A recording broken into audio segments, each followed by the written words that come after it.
I'm calling this meeting to order. Looks like we have a quorum and all commissioners present minus Commissioner Garrison.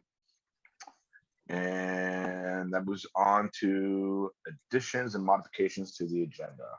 I have two to make. The first one being agenda item, where is it? 5.1 policy updates. Originally, I meant to have them on here, but I can actually want to roll that into commission goals for upcoming year because that stuff, it all ties together. So that's my first modification, and that is to move 5.01 into 5.03, which is upcoming goals. Do I have a second? I second it. All right. Heard Stephanie's voice first. Any questions or comments about this? All right. All in favor of rolling 5.01 into 5.03, please raise your hand or say aye. Aye. Aye. And Jack, is that a yay or a nay for that? Yay, and apologies. I'm working on a new laptop and I don't have my videos sorted out, and I do apologize. Quite all right. No worries. Thank you for the update. All right, that passes unanimously. Okay. My second modification. Sorry, Shannon, do you have a question? No, go ahead. Go ahead, Chair. And my second modification to the. Oh, go ahead, Japu. Sorry. My second modification I wanted to make to the agenda under commission actions under 2.02 is the election of chairs. It is my hope to move that into our next meeting, tabling that for our next meeting. And I sent out the email to all the commissioners a little while ago, and I just want to state this publicly that my reason for this is that while we only do need a quorum to vote on things that have a binding, I do feel strongly that in terms of leadership for the commission, I would like all of us to be here and make that choice while we're all together. And had this meeting occurred last week, we all would have been here, so that wouldn't have been an issue. But Kevin is unable to be here with us tonight, and I would like him present. I would like us all present to make that decision. And so that is my rationale behind tabling the election of the chair till next week. Sorry, till our next meeting, which is on the 23rd of August. I second. Seconded by Stephanie. I heard the voice first. Any questions or comments? Can't hear you, Susie.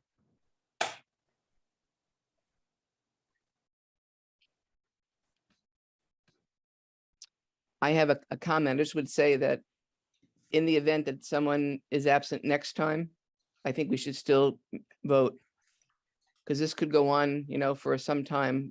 So I think it's good to, sort of push it 1 month, but we could have someone missing the next month. And I think if that happens, then we have to get a proxy or something so we can get started in a new season. Mm-hmm.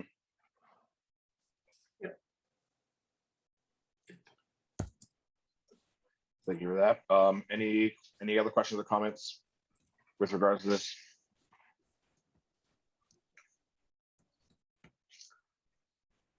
All right. All those in favor of tabling the election of the chairs to our next scheduled meeting, which is on the 23rd of August, please raise your hand or say aye. Aye. Aye. Aye. Sorry, Stephanie, I missed it. Did you raise your hand or say aye? Aye. All right, that passes unanimously. And that is it for my additions and modifications to the agenda. If anybody else has anything they want to add or modify, now is the time. I just wanted to do a quick official welcome to our newest police commissioner, Jack Keith. Thank you. Absolutely. I second that. Welcome, Jack. Well, thank you all. And again, apologies, I don't have the video on. I'm trying to fix it as we move along. So thank you for your patience. And thank you for the welcome. Absolutely. All right, then. Then I motion to now, I'm sorry, Shannon. Sorry, I apologize. CSL Wageling, is there any possibility that we can move her up? She maybe after the chief's report. She was available earlier than expected, and I just didn't know if that's something she can do. We can move her back up in the agenda or not. I have no objections to that. Anybody have any objections to that? All right, then I motion to have CSL Wageling present after the chief's report. Do I have a second? I saw Susie's hand first. Sorry, Shereen, I'll get you one of these days. Seconded by Susie. Any questions or comments? I'm not seeing or hearing any. All in favor of hearing CSL Wageling's presentation after the chief's report, raise your hand or say aye. Aye. Aye. Aye. That passes unanimously. And the last agenda motion, I move to adopt the now amended agenda. Do I have a second? Second. Seconded by Mila. Any questions or comments? Not here, seeing any. All in favor, raise your hand and say aye. Aye. Aye. Aye. That passes unanimously. And moving on to agenda item 2.01, new commission clerk introduction. With that, the floor is yours, Shannon. So thank you all. We are very excited for me to introduce Mohammed as your new commission clerk. We had a little snafu last week, and he was, right there for it. It was very accommodating, and so I'm really happy that him and I are getting a chance to sit down and to show him the ropes. It will take some patience and some learning, and I've let Mohammed know I'm here for him, whatever he needs. Do you want to say anything? Hello, everyone. Welcome, Mohammed. Thank you. Very happy to have you aboard with us. Thank you so much. All right. And if you survived last week, then you'll be good to go in this commission. So. Right, that's fine. Awesome. But yeah, just if there's anything else you want to say, now's your chance. Where you're at, like in the city, where you're at here in the city. So I was just hired in July. My position is commission and licensing assistant. So I do have was the licensing, and have my job was the commission. So I'm looking forward to just meet with you and see what expectations from me, and I think we're meeting tomorrow, me and Shannon, and commission. We'll see if she's available. Yeah, if she's available, and sit and talk and see what. Awesome. Great. Well, we look forward to working with you, getting to know you better over these next several months. So welcome aboard. Thank you. Thank you. Awesome. And moving on to the next commission actions, which is the approval of the minutes. And I did see an email that people might have had some trouble accessing the minutes on board docs. I know there was a little snafu. I didn't have that problem, but if people were unable to see the minutes, I'd unfortunately table this again. I'd be happy to copy the minutes that I did see posted and forward them to you, just so we can have them on board, because I don't know why this is happening. If I could Absolutely. speak on that for a moment, because I had copied on the email that I had sent to Shannon earlier, and we kind of had this issue last month where we could see some, but we couldn't see the others. So on the board docs, so we actually have a login. Yep. And we log in. They were there, but they weren't on the public side. So I actually almost never, ever logged in. And the only reason I logged in was because Shannon said, hey, they're there. And I was like, where could she be looking where she's seeing the link? So I went and I logged in. And then later in the day, 3 of them popped up on the public side. So you could Mm. click on them and they had the link to view the minutes. But the fourth one wasn't there. And then, so there seems to be some kind of delay. I don't know if the fourth one was there or if Shannon, you had reached out to board docs and maybe they were pushing things through. I'm not exactly sure how all that works. It's not an issue that we've ever had before. I think last month was kind of the first time it was funky. And then it just wasn't. So I don't know, like, once it's put in board docs where we log in, what the process is or how it disseminates through the system to get on the board docs that the public has access to without a login. So Mm. we just mentioned that. Thank you. So yeah, not quite sure how to move on with this. Seeing how we had access to some of them, but the public didn't. I don't know if we can technically vote on that. If not, So, sorry, Chair Gamache, I did have a colleague that doesn't have access to board docs and they can see them. So I don't necessarily, and they don't have a login. So I don't necessarily know. It sounds like this is a super big glitch. I hadn't reached out to board docs today. I had before, and maybe that's why those ones from the previous meeting showed, and then not now. June is apparently not showing. You know, it's up to the commission how they want to move forward, but I will be sending a help ticket to board docs to see what is going on. And when did your colleague take a look? Was she looking today? Yes, right after I'd received your email, Commissioner Grant. Okay. all right, done. I don't know. I mean, I've never had these issues before, so I just don't know. And they weren't there, and then they were there later, like later in my workday when I took another quick look. Yeah. They And were so, there. and I see I took a snapshot, I can see June's. And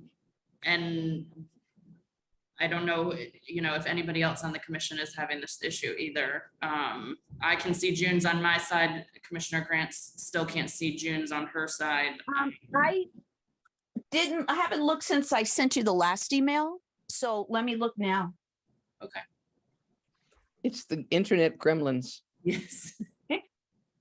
All right, I guess my question then is, Mila, were you able to see the three older ones? I think it was like, Yes, I have reviewed the three older ones.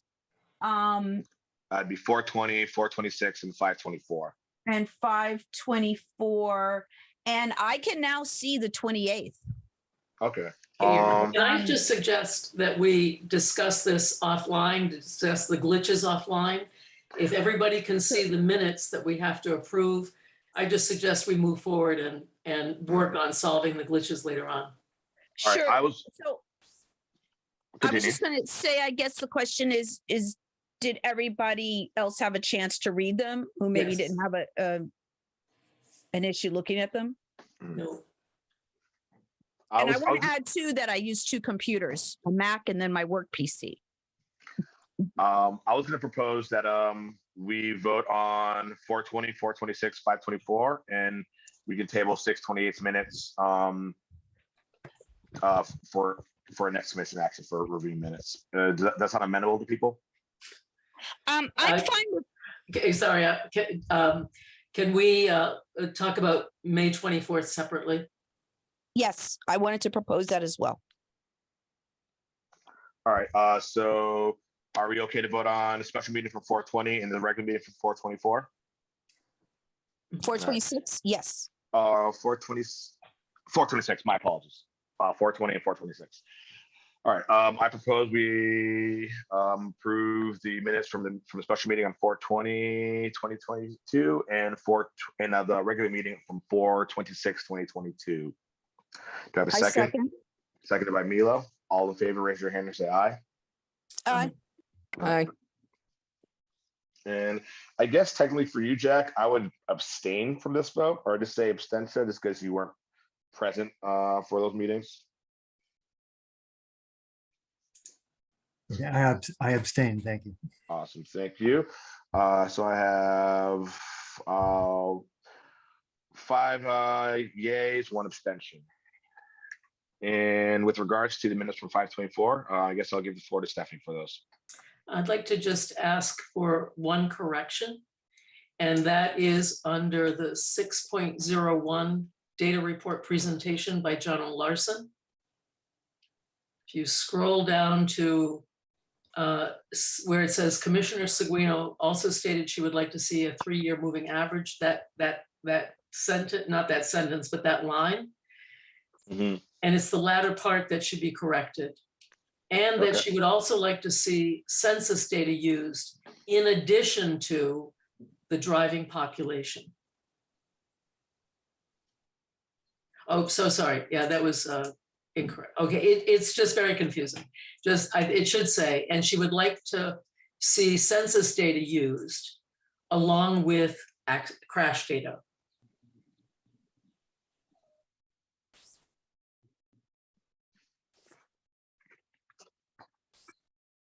All right. That's it. And so with that amendment, we could vote on that as the amended minutes, I think. Okay. Well, I had an issue, and I have a question. So I see some additional detail regarding some of my concerns with regards to how race was referenced with gunfire incidents.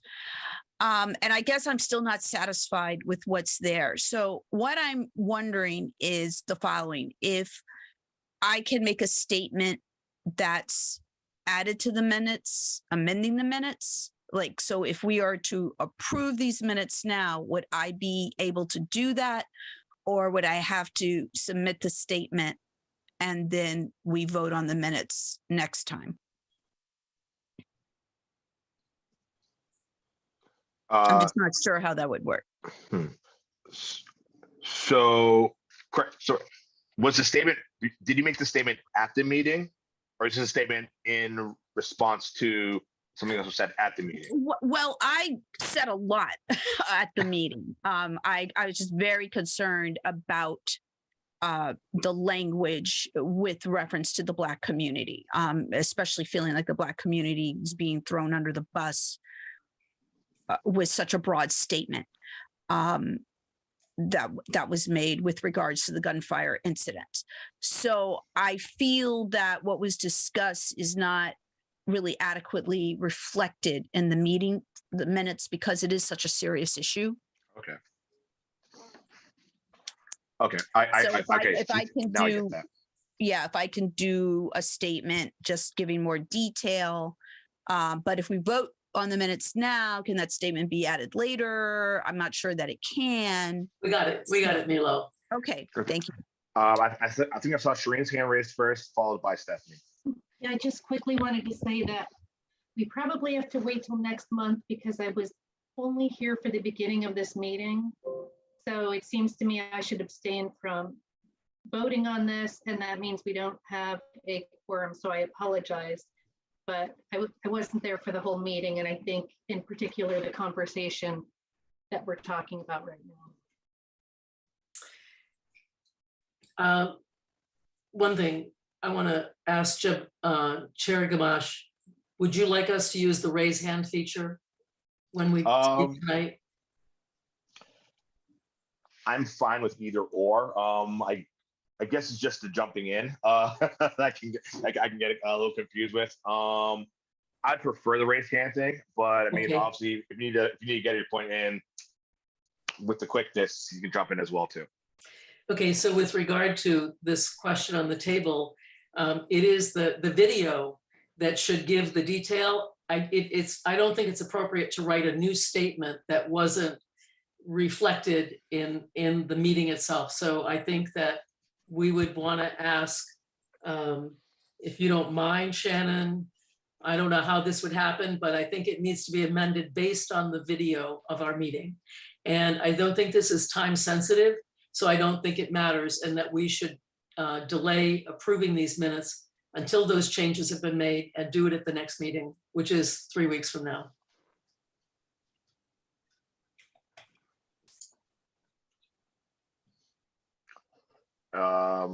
How do people feel? Are people okay with that? I'm fine with that, because that was what I was going to do, was I was going to be pulling from what was said at the meeting. I wasn't going to be putting in anything new per se, just I felt that they're, given the Okay. gravity of the conversation. Thank you. Awesome. All right, that's sounds good. So I guess Shannon, I guess you have what Stephanie wanted for like the for the clarity on her amendment to the minutes, and then I believe Milo will forward to you based on the video part of that meeting. I guess her statement or notes based on that part, she'll get that to you. Sure, And then we'll sure. vote on, the minutes for 524 next 524 and what is the other day? 628 at next meeting. Sure. Mohammed and I can go back and review. So after the last meeting, just for some clarification, I did go back and make sure, and it was what was noted in the minutes is what was said, and then it was Commissioner Grant stated that you would follow, like you would make another comment, and I followed through and I didn't hear it, but Mohammed and I can go back through as well. And so that would be perfect. Sounds good. Thank you. All right. That closes out commission actions. Moving on to agenda item 3.01, which is the public forum. At this point, if there, first, Shannon, did anybody reach out to you with requests to speak or an email tonight? Actually, we tasked Mohammed with that this meeting, and Oh. did anybody send an email to speak at public forum? No, there's no one sending emails. All right. And with that, for people that are tuning in the public on Zoom, if you have any questions or concerns or comments, please raise your hand in your little chat box thing, and we will acknowledge you and let you speak.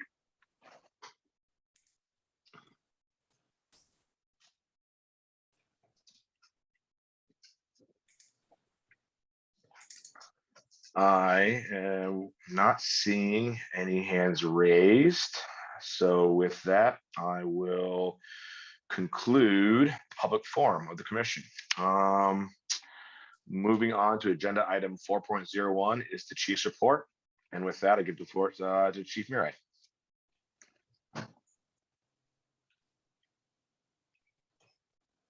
Oh, I'm sorry, Chief, you are muted. Sorry about that. Thank you. Sorry about that. Thank you very much, Mr. Chair. I have, with your permission, I'd like to share a presentation with you. I gave a draft of this. It's largely the same as the draft that I sent to you and the co-chair and the vice chair yesterday. I will, there have been one or two tiny sort of stylistic amendments to it, nothing of substance, I believe, since I sent it to you, but with your permission, I will share my screen. All right, please do.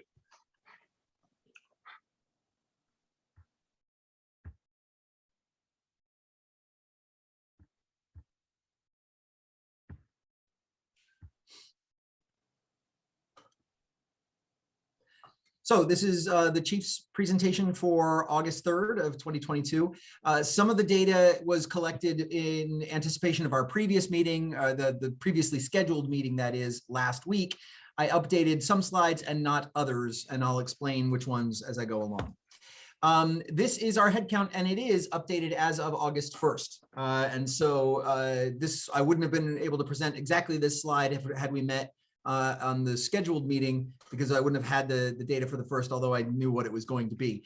The good news is that this will be different in a short period of time. We are onboarding new employees for the coming police academy class. We just had a recruit graduate from the previous police academy class that ended this past month. That recruit is now in field training, no longer a recruit, is now a probationary employee in field training.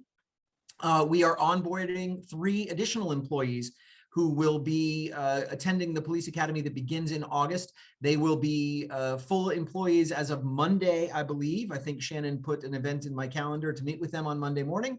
I've obviously met with them already. One of them is a current CSO, and so he's already familiar with the department, and I think is really ready to make that transition into the officer role.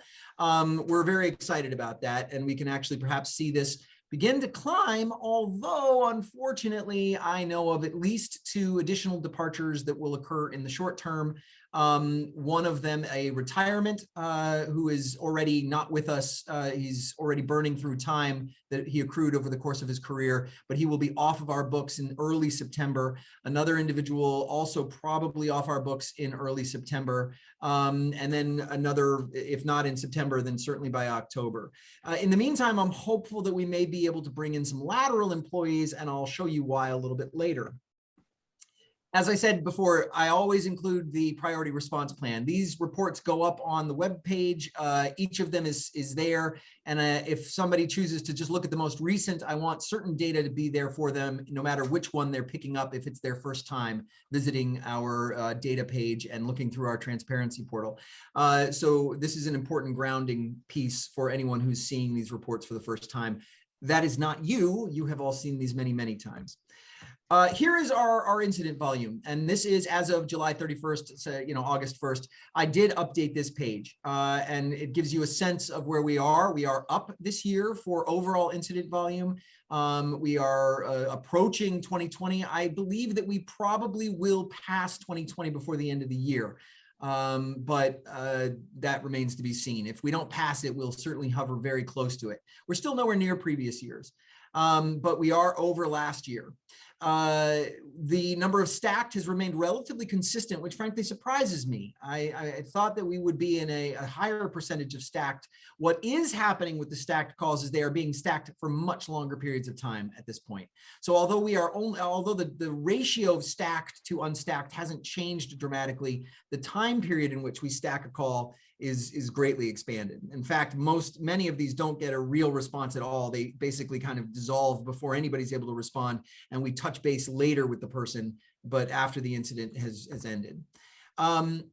This is another way of presenting the information about total incident volume. You can see the black line, which is this year's activity. Again, this I did not update. So although this page was updated through 7/31, this only goes through 7/24. That line is approaching, as you see, 2020.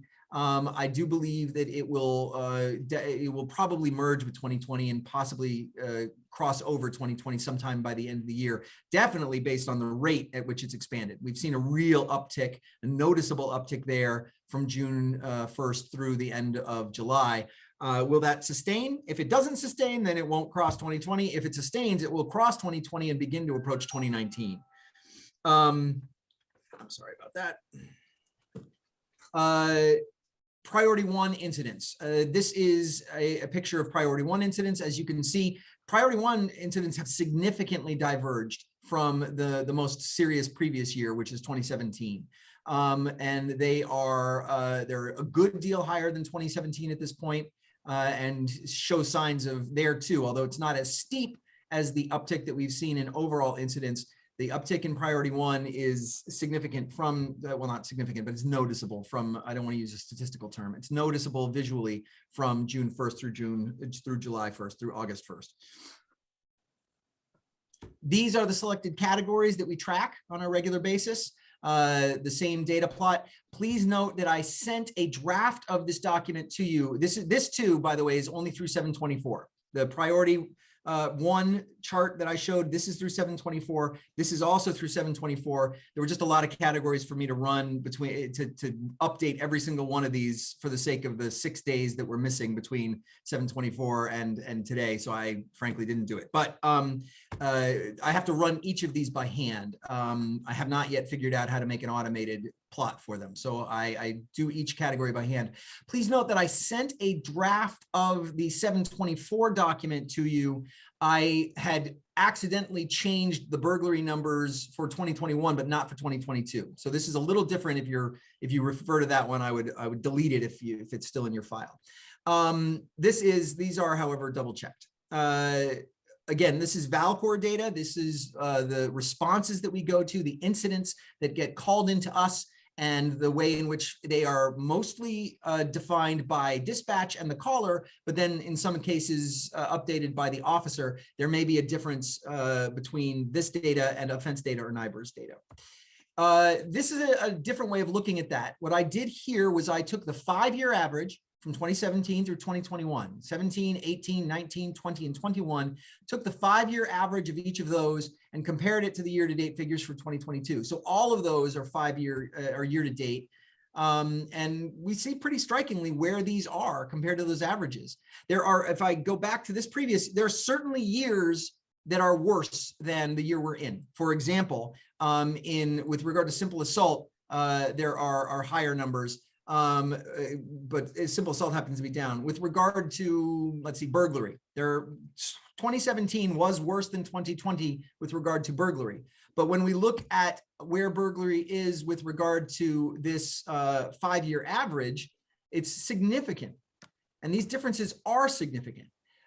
They are indicative of a real change that is certainly being noticed by the public and by officers. The other challenge here is also what I'll show on a coming slide, the number of officers available to address these calls for service. We are down to 21 officers on patrol. And that is, again, I think going to change more over the next month. We're going to lose additional officers. I'm incredibly happy to have 3 new officers going to the police academy. I'm incredibly happy to have an officer out of field training. But that officer is not a solo officer, doesn't count in that 21 number. Those 3 officers who are going to the police academy will not be with us until very late December, and they too will not be solo until well into the spring. And if we hire laterals, those 2 will not be able to make it through our field training program for several weeks, more than a month, 2 months to 2.5 months. And they too will, even if we get bites in the near term, which I hope we do, are the likely onboarding and hiring process, or I'll reverse that, the likely hiring and then onboarding process and then training process means that they will not be effective resources for us in a solo patrol capacity until probably the end of the year and possibly the beginning of next year. So this is where we are for the time being. And if anything, it will worsen before we get to the end of the year.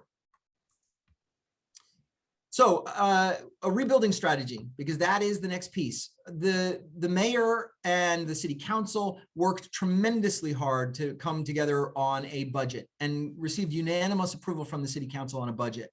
And that was back in June.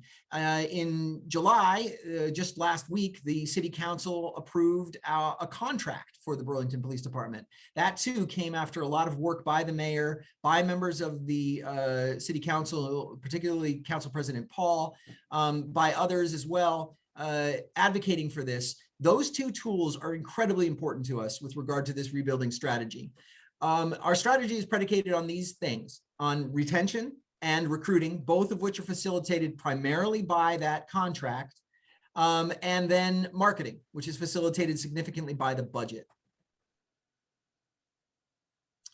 These are the details for that contract. We have a significant starting pay. It is $71,000. It is, depending on experience, an experienced officer coming in as a lateral could come in higher than that. I believe the city allows somebody to come in up to step 7 of steps 15 of the 15 steps. I don't know exactly what that is off the top of my head, but I will get that data for our future advertising efforts. Top pay when this contract matures in 3 years will be $100,000 for an officer with 15 years or more on the Burlington Police Department. And we still have the $15,000 hiring bonus that was granted by the city council in autumn of last year. So that brings with it a number of things that I think are really distinctive about this agency and important about this agency. We do have a 5-year vest, although I hope we don't lose people after a mere 5 years. We have shift differential. We have full medical benefits. Our retirement comes after 20 years, and it's a 50% salary. After 25, it is 75% salary. This 15-step pay scale for non-supervisory employees goes from 71,000 to 100,000. And for supervisors, it is higher than that. Our supervisors are compensated according to a system called the PUPS, which stands for Police Uniformed Pay Scale. It essentially it says that the bottom pay sergeant makes 6% more than the top pay police officer, and the bottom pay lieutenant makes 6% more than the top pay sergeant. There are 4 steps for sergeant and 4 steps for lieutenant. And then deputy chiefs are compensated at 8% above the top pay lieutenant. And there are, that is the way the PUPs used to work. Chief Del Pozo pulled the deputy chiefs out. We are working on addressing that. But nevertheless, that is the basic structure, about 8% for the deputy chiefs above the top pay lieutenant. This is a fairly compensated job at this point. I think a very well compensated job at this point. And I think we are in a position right now to be better compensated than most other agencies in the state. There are different ways to measure compensation, and different agencies will talk about different things. The Vermont State Police give take-home cars, for example, and build in certain amounts of overtime that include travel time because they are on duty the second they turn on the key to that cruiser. So there are different ways of factoring these things, but insofar as salary, we are now, if not the best compensated, we're certainly at the very top of compensation for the state. I think we probably are the best compensation for actual numbers. We have what remains, I think, one of the best schedules in the state, 10-hour work days, 4 days on, 3 days off. Because we do what's called a swap every other month, officers have the weekend off for those 3-day off periods. So they're actually out on the weekend. We are, thanks to this body, we do permit beards. We have always permitted tattoos. That too differentiates us from many other agencies in the state. Our tattoos do come with caveats. We, as you know, because you did review the directive by which we spelled this out, we reserve the right to review tattoos, of course. We do not want tattoos that indicate certain kinds of behavior or affiliations amongst our officers. But tattoos, we do not require that they be covered. Many other agencies do. We also are an agency that allows for non-citizens to become police officers as long as they are permanent residents or green card holders. That too is a difference for many other agencies. We have gotten employees in the past because of that somewhat unique aspect. We have a number of specialty assignments still. We don't have nearly as many as we used to. I'm hopeful that as we rebuild, we will be able to re-engage some of those specialty positions. And that would include, for example, our community affairs officer, our school resource officer. The loss of those school resource officers has been detrimental with regard to some of the ongoing criminal activity that we've seen around the city, because that was a key component of how we related to certain kinds of certain parts of the community and forged strong relationships. But we don't have those right now. We do, however, still have detectives, narcotics, a canine officer, a domestic violence prevention officer. We have airport officers. We have an emergency response unit. That is not a specialty assignment where the officer is assigned only to that, but it is a specialty role. Many other police departments do not have that. It allows for additional tactical training. It allows for officers to expand their repertoire. I say with great confidence that the response that we've seen in other localities, primarily Uvalde, Texas, is not one that would ever happen in this city or in this police department. We've had long conversations internally about that, and the position of the officers is one of assuring that that would never ever occur here. We do equip all of our officers with rifles. We have purchased new rifles for the police department. We have shields and helmets available for any kind of high risk crisis. And that is something that this agency has that a lot do not. But the key component of that ERU, the emergency response unit, is not the use of those tools. It is the de-escalation that comes with it. It is the ability to use the ERV, the emergency response vehicle, to respond to incidents in a way that decelerate them, that de-escalate them, that control the pace and the scene in a way that allows us to resolve it safely for everyone. The person involved, the officers, any people who are either witnesses or subjects, or God forbid, hostages. It is something that is the key to the use of that tool and that team. There are, a number of other benefits, I think, to this job, and they include the ability to work with resources that a lot of police departments don't have. And that includes our community service officers. As I said, one of them is transitioning to officer now. I anticipate that's going to be something we'll see more of. And just as importantly, our CAPE team and the CSLs who work there, being able to work hand in hand with them, as well as resources that are outside the police department at the Howard Center, is something that is unique to this police department in Vermont, and is something that the officers themselves find a lot of merit and value in. So this goes to the third component of that rebuilding plan we talked about, the idea of marketing. And we do have some budget, thanks to that very well done budget accepted by and unanimously accepted by the City Council. These are the plans we have for the use of that budget. These are in the works right now. Important to this is the hiring of both a public information officer / community engagement coordinator and the hiring of a recruitment coordinator. Obviously, a huge part of any rebuilding is going to be the CNA report and the incredible number of recommendations it has, the work that has already gone into it with the BPOA, the BPD, the Police Commission, and the City Council's Public Safety Committee, as well as private stakeholders, including members of the Church Street Marketplace and others. We're very eager to begin tackling this according to the timetables that are established by the committee, and recognize that many of these will be done in collaboration with the Police Commission. Some, I think, will be done by the Police Commission itself. And this is a long-term, complicated effort. It's a very, very multi-part process. It's got a long timetable in front of it. It's got a lot of moving parts. We're going to be doing it at a time where our resources are lower than they have ever been. And I think that this is a significant task in front of us, but it's very important for the rebuilding that we envision. This is probably, in many ways, the roadmap and blueprint for that rebuilding. And that is what I have. I will stop sharing unless there are slides that people would like to go back to.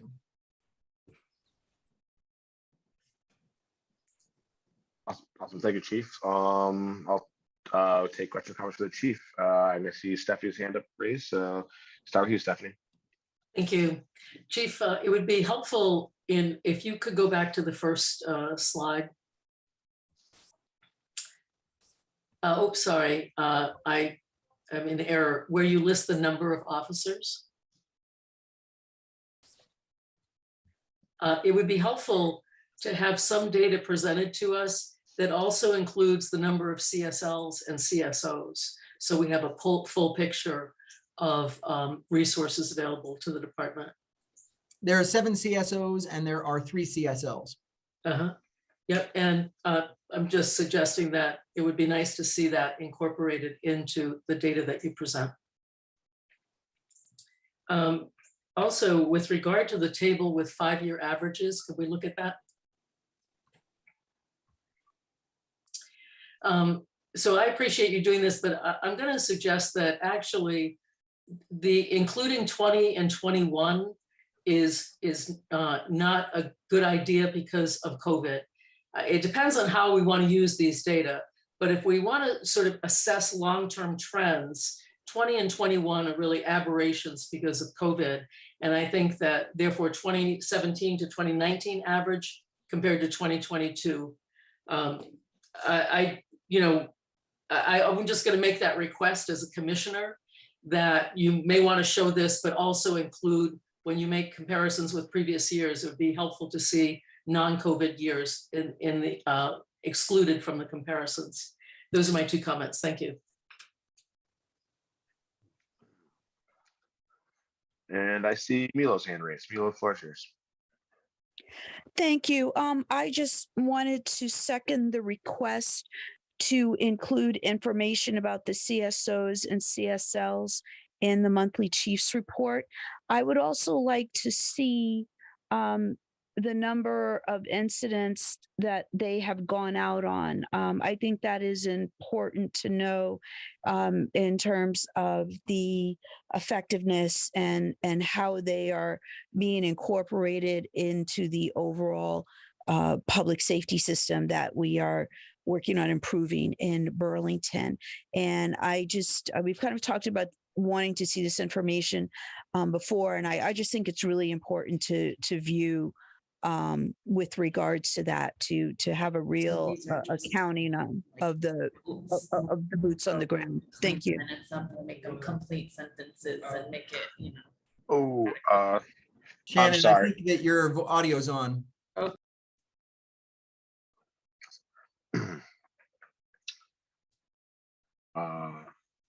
I'm sorry, do I need to repeat anything, or Chief, did you understand what I was? Yes, I understood it. Thank you. And I guess just to jump on Milo's thing, yeah, I think it would be excellent to have CSL data. It's like, yeah, to see what they are responding to. I think that'd give as I said, the community a nice picture of how effective they're being in the field. That would be great. Thank you. Anybody else? I think I see Milo. Is your hand raised again, or something separate? It is raised again. Okay. Then Milo, followed by Shireen, followed by Susan. Thank you. I was wondering, Acting Chief Murad, what is going to be the search process for the person who'll do the public information and engagement position? We'll certainly be working with HR on that. Okay, but only HR. Initially, I think that's how we hire. We promulgate a job description, and then the salary package, figure out where that gets advertised. That's through the HR. We will do some of it through our own channels as well, particularly since we're hopeful to find somebody who has some degree of familiarity with police and the unique role they have in a community and the way they engage with the community. But the hiring process will be something that I think HR will be significantly involved in. Okay. And then I guess my concern is, since we don't know when we're going to have this person, and part of trying to improve the environment, for lack of a better word, that officers are working under, because we're going back to the fact that officers have been very, very clear about what they feel the community feelings are towards them. Yet we haven't had the engagement necessary to work on that. And I feel like there still could be things done. There still could be conversations had to move in a more positive direction, you know, not only just the language that we're using, but just more positive things. And I'll have to think more on it, but I'll talk about it later with our goals as a commission. Thank you. I believe next is Shireen, followed by Susie. Thank you, Chair. Chief, can you speak to the perceived increase in, well, your data shows there's an increase in stolen vehicles, but I'm just seeing, and obviously it's been in the media, concerns about bicycle thefts, mopeds, cars. Can you speak to that? Because that is what I am seeing a great deal of in terms of public and community concern right now. Sure. So we don't distinguish or differentiate bike thefts from other thefts. Bike thefts would be primarily rolled into the larceny of all types. Again, on this page, it talks about larceny as tracked by Valcor is larceny from a building, larceny from a motor vehicle, larceny from a person, and larceny other. That doesn't distinguish between grand larceny and larceny, which is determined by the amount that is stolen. It is aggregated larceny, all larceny calls. And we see where those are. Bikes would be wrapped up into those. Mopeds mostly would probably be wrapped into vehicle. It's a little hard to tell where they come. But the vehicle number, you know, you can really see it on this page. The change is astronomical. It's a huge change. A significant portion of it is coming from unfortunately, user behavior. People leave keys in cars. People leave cars idling. People leave cars open. I'm reluctant to focus on that because, frankly, the person at fault for any car theft is the person who steals the car. And we are, as a society, are far too lenient on people who undertake criminal activities. Those are the folks who are causing these problems. And when a person's car is stolen, it's not because you left your keys in the car, it's because somebody chose to steal your car. Nevertheless, there are things that we can be doing. We're talking about having some additional resources on public information. We've done that before. We have shared tips and ideas into the media and in press release form.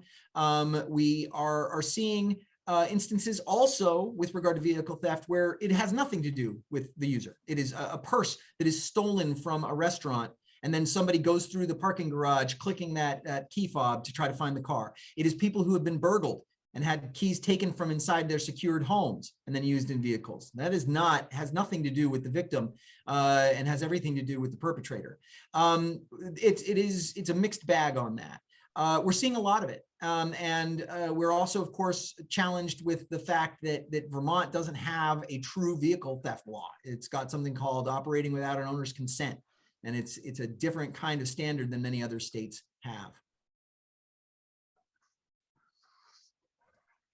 Thank you, Chief. All right, Susie, followed by Stephanie. So I have three things.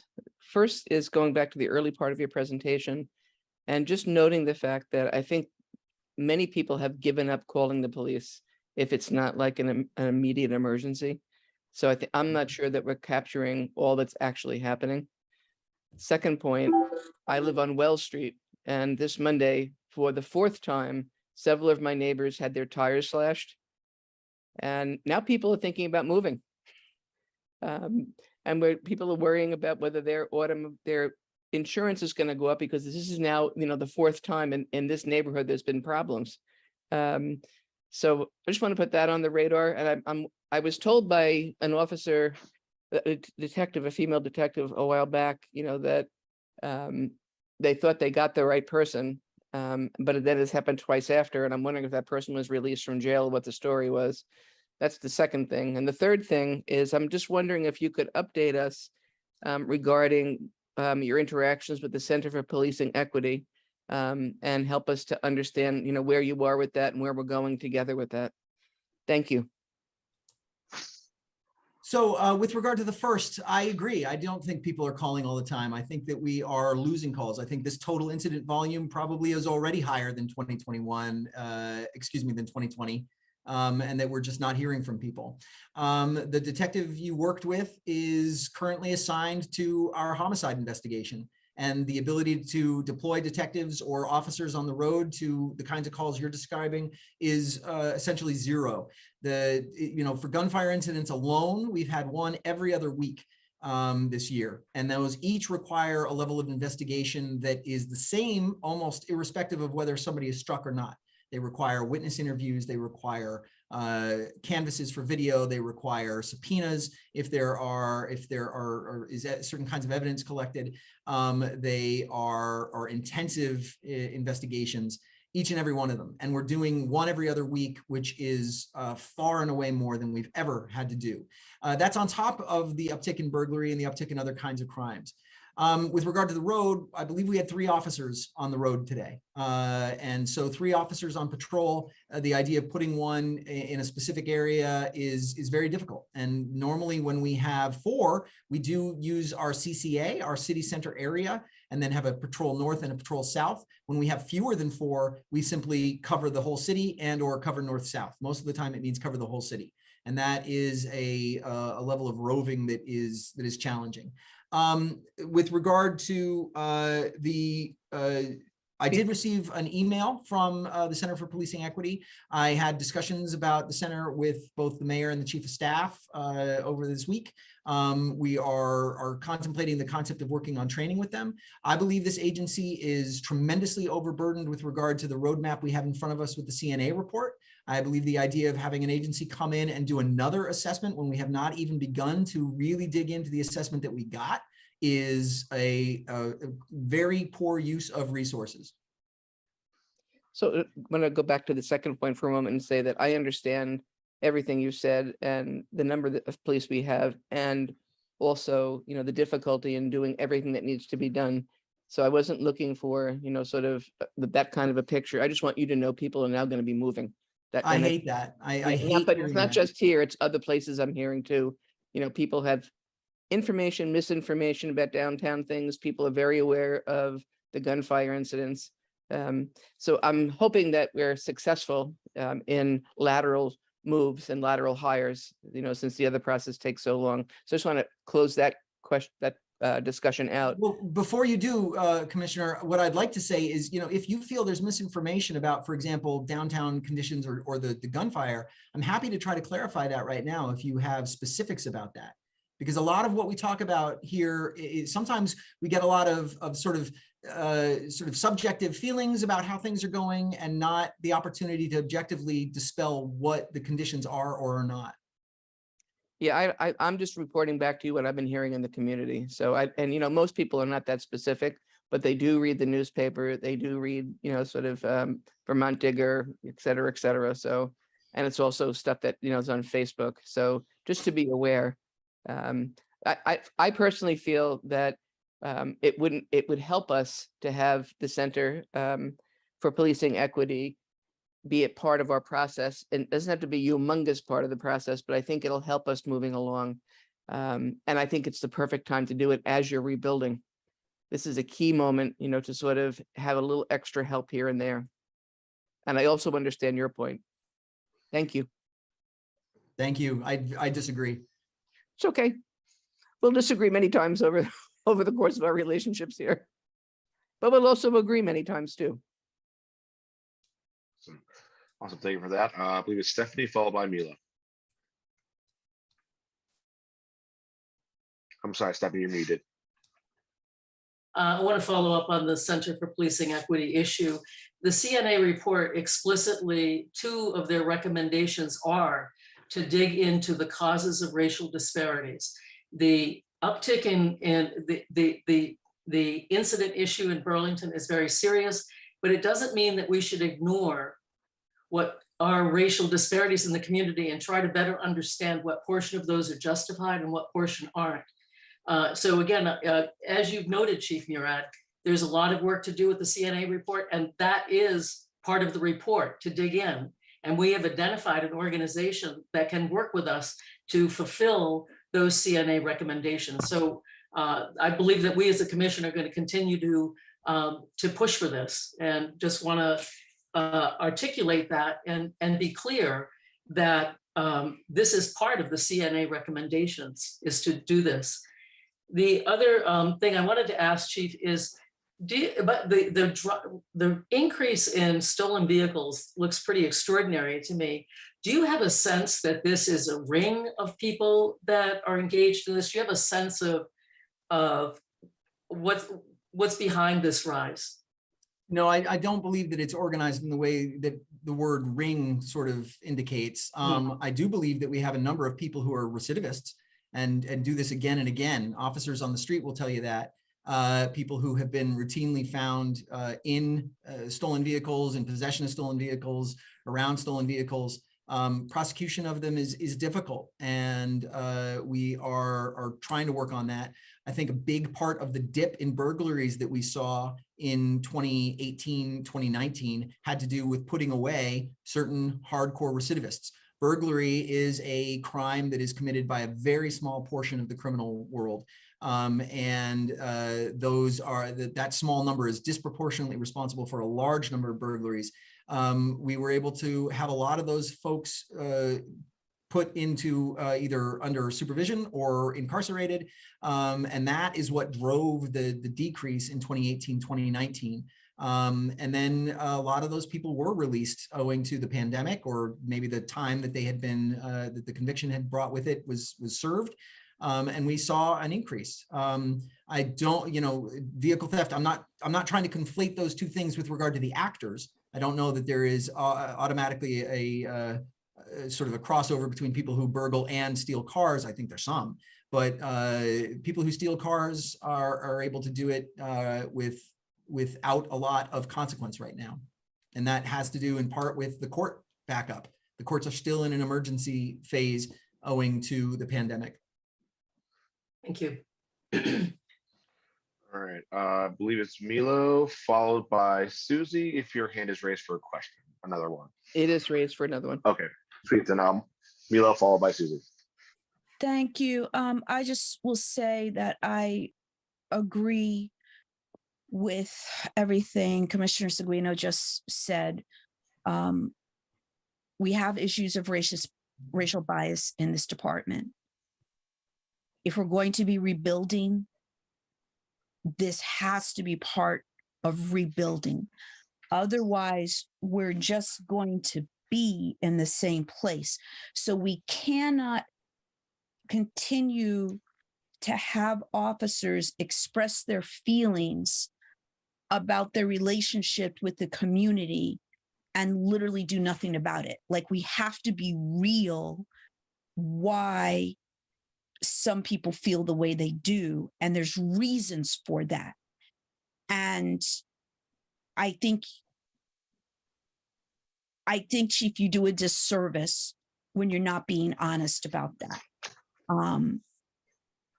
I also am concerned about, I've never been one to really think that people didn't call police when they had a problem any more than that previously existed, because there has always been people at the drop of a needle will call the police, and there's always been people who will never call the police unless there's a dead body found in their living room. So there's always been some of that. I've never felt a particular increase in that until the last, I would say 2 to 3 months. Now, part of it is some of the responses that people are getting when they call for help. And we have previously talked about how when people are being told, for example, that because Sarah George isn't going to prosecute a case, they're not going to bother looking into something. You know, we have talked about that several times before. You have advised that that is not something officers should be saying, that they should be making a determination as to what happened, and if a case can be made, and if a case can be made, then it should be sent.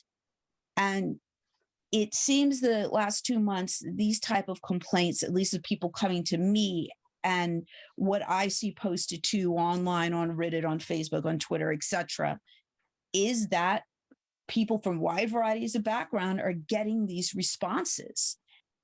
And it's almost like the department is interfering with this election on purpose. And I just find it kind of egregious. I also, to your point about the court system is back still on COVID protocols going through August. That affects the number of cases that can get through the court system. She has said in her public debates that she is pushing more stuff toward alternative methods because she can't get the number of cases through. And so to hear that there are officers,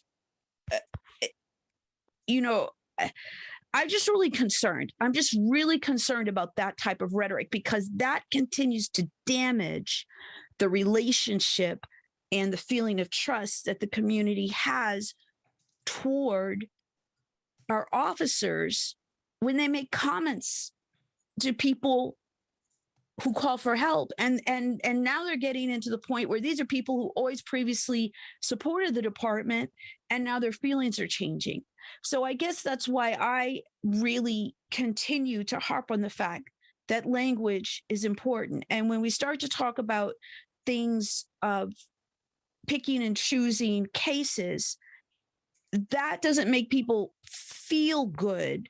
And when you already have different wards in the city feeling, a lot of inequity, it makes things worse, right? And it's like you're trying to punish people. And I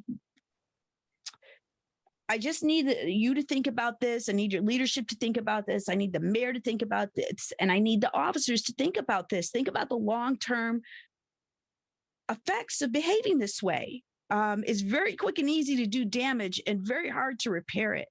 Thank you very much. There was so much there that I'm not quite sure where to begin. There was a lot said there. First of all, the notion that there are officers in the department who have bias, if I saw that, I would immediately take action about that. You have seen incidents, you have seen every single use of force with regard to reporting on it, and also with regard to the ability to view them when you've asked. I'm hesitant to talk about sort of general ideas about there is this or there is that.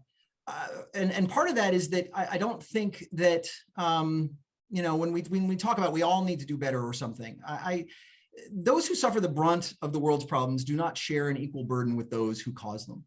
And day in and day out, I believe that my officers bear the brunt of our society's problems. I think they take them on.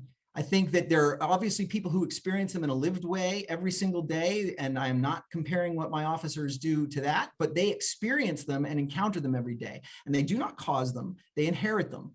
So here in Burlington, at least, they do not share an equal burden with those who cause the problems, be they systems or entities, or on a case-by-case basis, individual people and their behavior.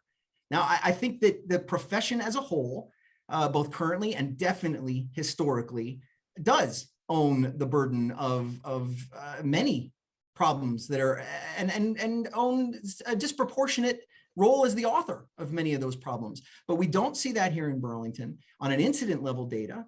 And this body, the commission, has not identified that either in the majority of incidents that we see and that we look through. And so that's one issue when you say that there are biased officers in the department. I think that that is a troubling thing to say, particularly when it's not accompanied by something more specific. I think that we've seen surveys. I think that we've seen incident level data. I think that we have seen surveys that were commissioned by the police, by the city council, and worked on with the city council and with the police commission, that have said that there are not the kinds of problems that are being sort of hinted at. And with regard to the things that are being said by officers, I have routinely told officers how they are to approach incidents, what they are to say about incidents, and that we tackle the incident in front of us based on the incident in front of us, based on the behavior of the subject, based on the totality of the circumstance, and not based on what we think may or may not happen down the road. I think that to claim that officers are interfering with an election is a very problematic thing to say. I think I know that we have a rule that prohibits that. I have articulated that rule internally. With regard to what the BPOA says, they are a union. They have free speech and they can say what they want to say. I do not have control over that union, nor would I want one. With regard to what officers say, I do have control, and we have rules that govern it. And I am very clear about what we should or should not be saying with one another. And I just want to jump in, and I hope these next two questions that come after this are succinct, because we do need to move this meeting along, and we've spent a lot of time here. With that said, please sorry, forgive me I just because have to ask Commissioner Grant to hold on. We really have spent enough time on this, and we have to move on. I don't think that's fair. And As co-chair, I am going to insist that we move on. I do want to say I'm one sorry, thing. but I really insist on saying one thing, because I do disagree with a lot of what he just said, but I do insist on saying one thing.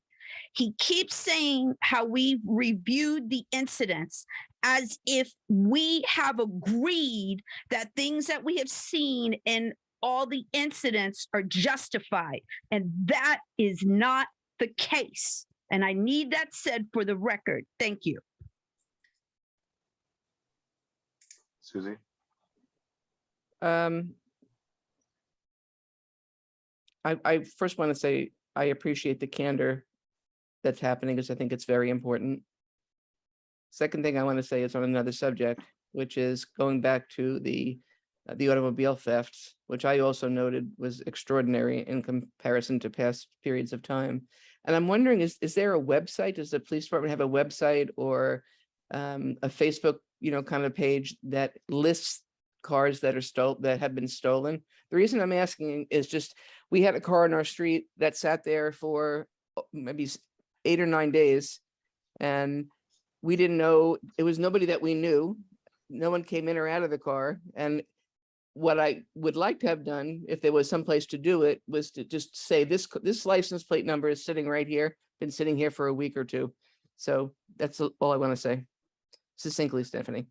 Sure. So we don't have a way of doing that online, and I would be reluctant to publish license plate information that could lead to somebody else online. What we would do is that report, if that were made to dispatch, we absolutely would send somebody to it, maybe not immediately, but somebody to check on it, and dispatch itself would run that license plate and determine whether or not it was stolen. But we're not going to put something like that in a public place where anybody can see a sort of a listing of whose vehicle or which vehicles have been stolen.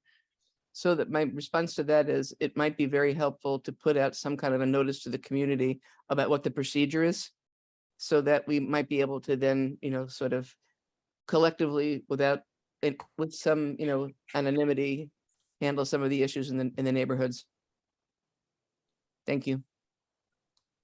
I mean, the process is 911, Commissioner. It's a matter of calling 911 and saying, there's a suspicious vehicle. It's been parked there for quite some time, and here's the license plate. And that would engender a check that would determine whether or not it was stolen. So I'm going to come back one more time and say, that's a great plan, but publicize it, since there's so many vehicles being stolen. I think it would really help the community, even in your, your post that you put in. I think it's the North End News or something, whatever, just so people around the city know. I would hesitate to call 911 for a car sitting on the street, personally. However, now that you've said that, I would do that because I know what the follow-up steps would be, but the average character doesn't know that. So for what it's Gotcha. worth in America. Great. Thank you, everybody, and the chief for chief's report and the debate that ensued. Moving on to the amended agenda is cultural humility training from CSL and Wageling. So appreciate them promoted to the panel. And with that, I give you the floor. And thank you very much for being here with us, taking time out of your day to be here. It's very much appreciated. Sorry, was that to me? I was reconnecting and I missed half of that. So No problem. I was just saying thank you very much for taking time out of your day for being here with us. We very much appreciate it, and the floor is yours. okay, great. Okay, so thanks everyone for incorporating me into the agenda. I really appreciate it. I'm going to share my screen shortly.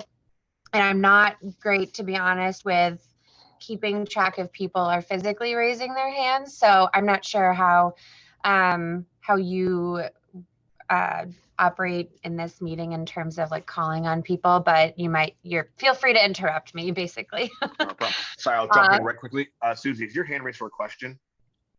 I didn't know my hand was raised at all. Thank you. Thank you. Floor back to you. Sorry. Great. And then before I get started, I'll give a little background on myself. So my name is Anna Wageling. I'm one of the new community support liaisons at the Burlington Police Department. I, for the past 5 years, have worked at the U.S. Committee for Refugees and Immigrants in Colchester. And before that, I did my AmeriCorps year at a refugee resettlement program in New Hampshire and interned there before that. So in total, I have about 8 years of experience in working with the refugee populations in Manchester, New Hampshire, and then here in the Burlington area. And I currently still work at USCRI as a case aide. So it's more per diem work now, but I'm still involved in the organization. And then some more background. When I was in college, I studied Arabic. So I technically know how to read and write Arabic. I lived in Jordan with a host family, and I've been currently attempting to teach myself Swahili. So I'm I'm chugging along with that language, but I just wanted to give a little background on myself before I get started. And then this presentation is something that I made after I started here. So a lot of it is observations from working in the field for the past 8 years, from other interpreter trainings that my colleagues at USCRI have given, to local service agencies, and then research that I've done on my own because I really like learning. So I'm constantly trying to keep up with what's going on and how to best support the communities and what's going on internationally as well. Okay, sorry, long introduction. All right. Okay. Ooh. Okay, can everyone see my screen? Yep. Yep. Okay, great. Okay. All right. Okay, so working with interpreters. And so this is the training that I've been giving to officers during roll call. And so I've been going in at odd hours of the day and night to present this. And then I'm also going to do a recording of it, and we're going to have it available online for officers who have missed the different trainings to access online. So these are things to consider when working with, especially an in-person interpreter. So matching genders, this is not like a blanket statement for all cultures or all people who represent different cultures who are living in the Burlington area. But for some folks, especially if it's more sensitive information, reading the body language and seeing maybe we need to request that a female interpreter be here, as opposed to a male interpreter with a female talking about some really sensitive subjects, and vice versa. Short sentences, it's key. You really want to think of the interpreter as a conduit for your conversation. So they're really just there to be that last puzzle piece, so you're able to have that interaction with that person. So, hi, my name's Anna. I work at the police department and I'm a social worker there. Pause. And that way you're getting the most accurate representation of what you're saying, because that's the whole point of having an interpreter there. Avoiding idioms, metaphors, colloquialisms that we use in our everyday speech. If an interpreter has been doing the job for a long time, usually they'll have something already interpreted in their head of how to reword that, but trying not to use the vague terms is really helpful as well. So you want to be as direct as possible, because that can also be really confusing for the interpreter.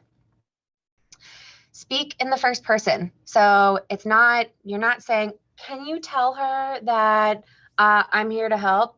That's not what you should be doing. You should be having a direct conversation with that person. And again, that interpreter is that connector, so you can have that conversation. But talking to the interpreter directly to then interpret is generally not seen as appropriate with the standards.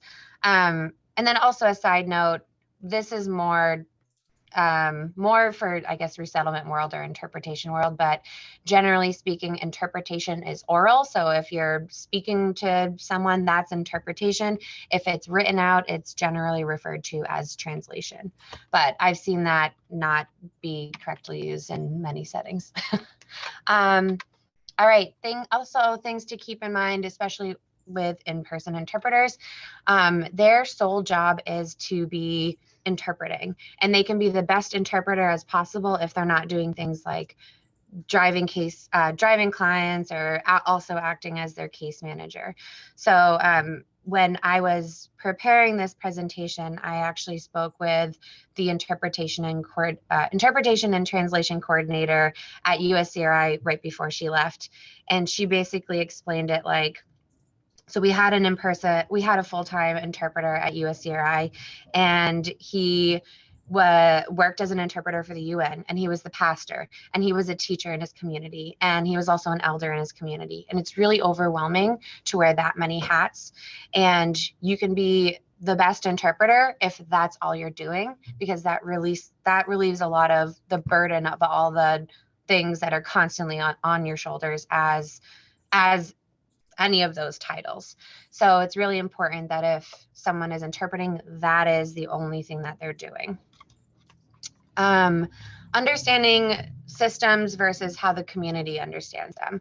And again, as another reminder, this is not like a blanket statement that every single person and every community represented is thinking this way. It's just things to keep in mind as you're interacting. So it's understanding. So I always use this example where when I was a reach up case manager, I would try to talk about the benefit system or family services, so DCF involvement. And immediately there would be this reaction of, oh my God, you're going to take my children. My community member told me this. And so you might have to explain, actually, this is how this process works.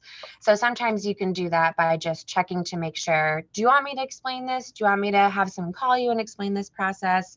I want to make sure that we're, we understand each other, and I want to make sure that you feel comfortable.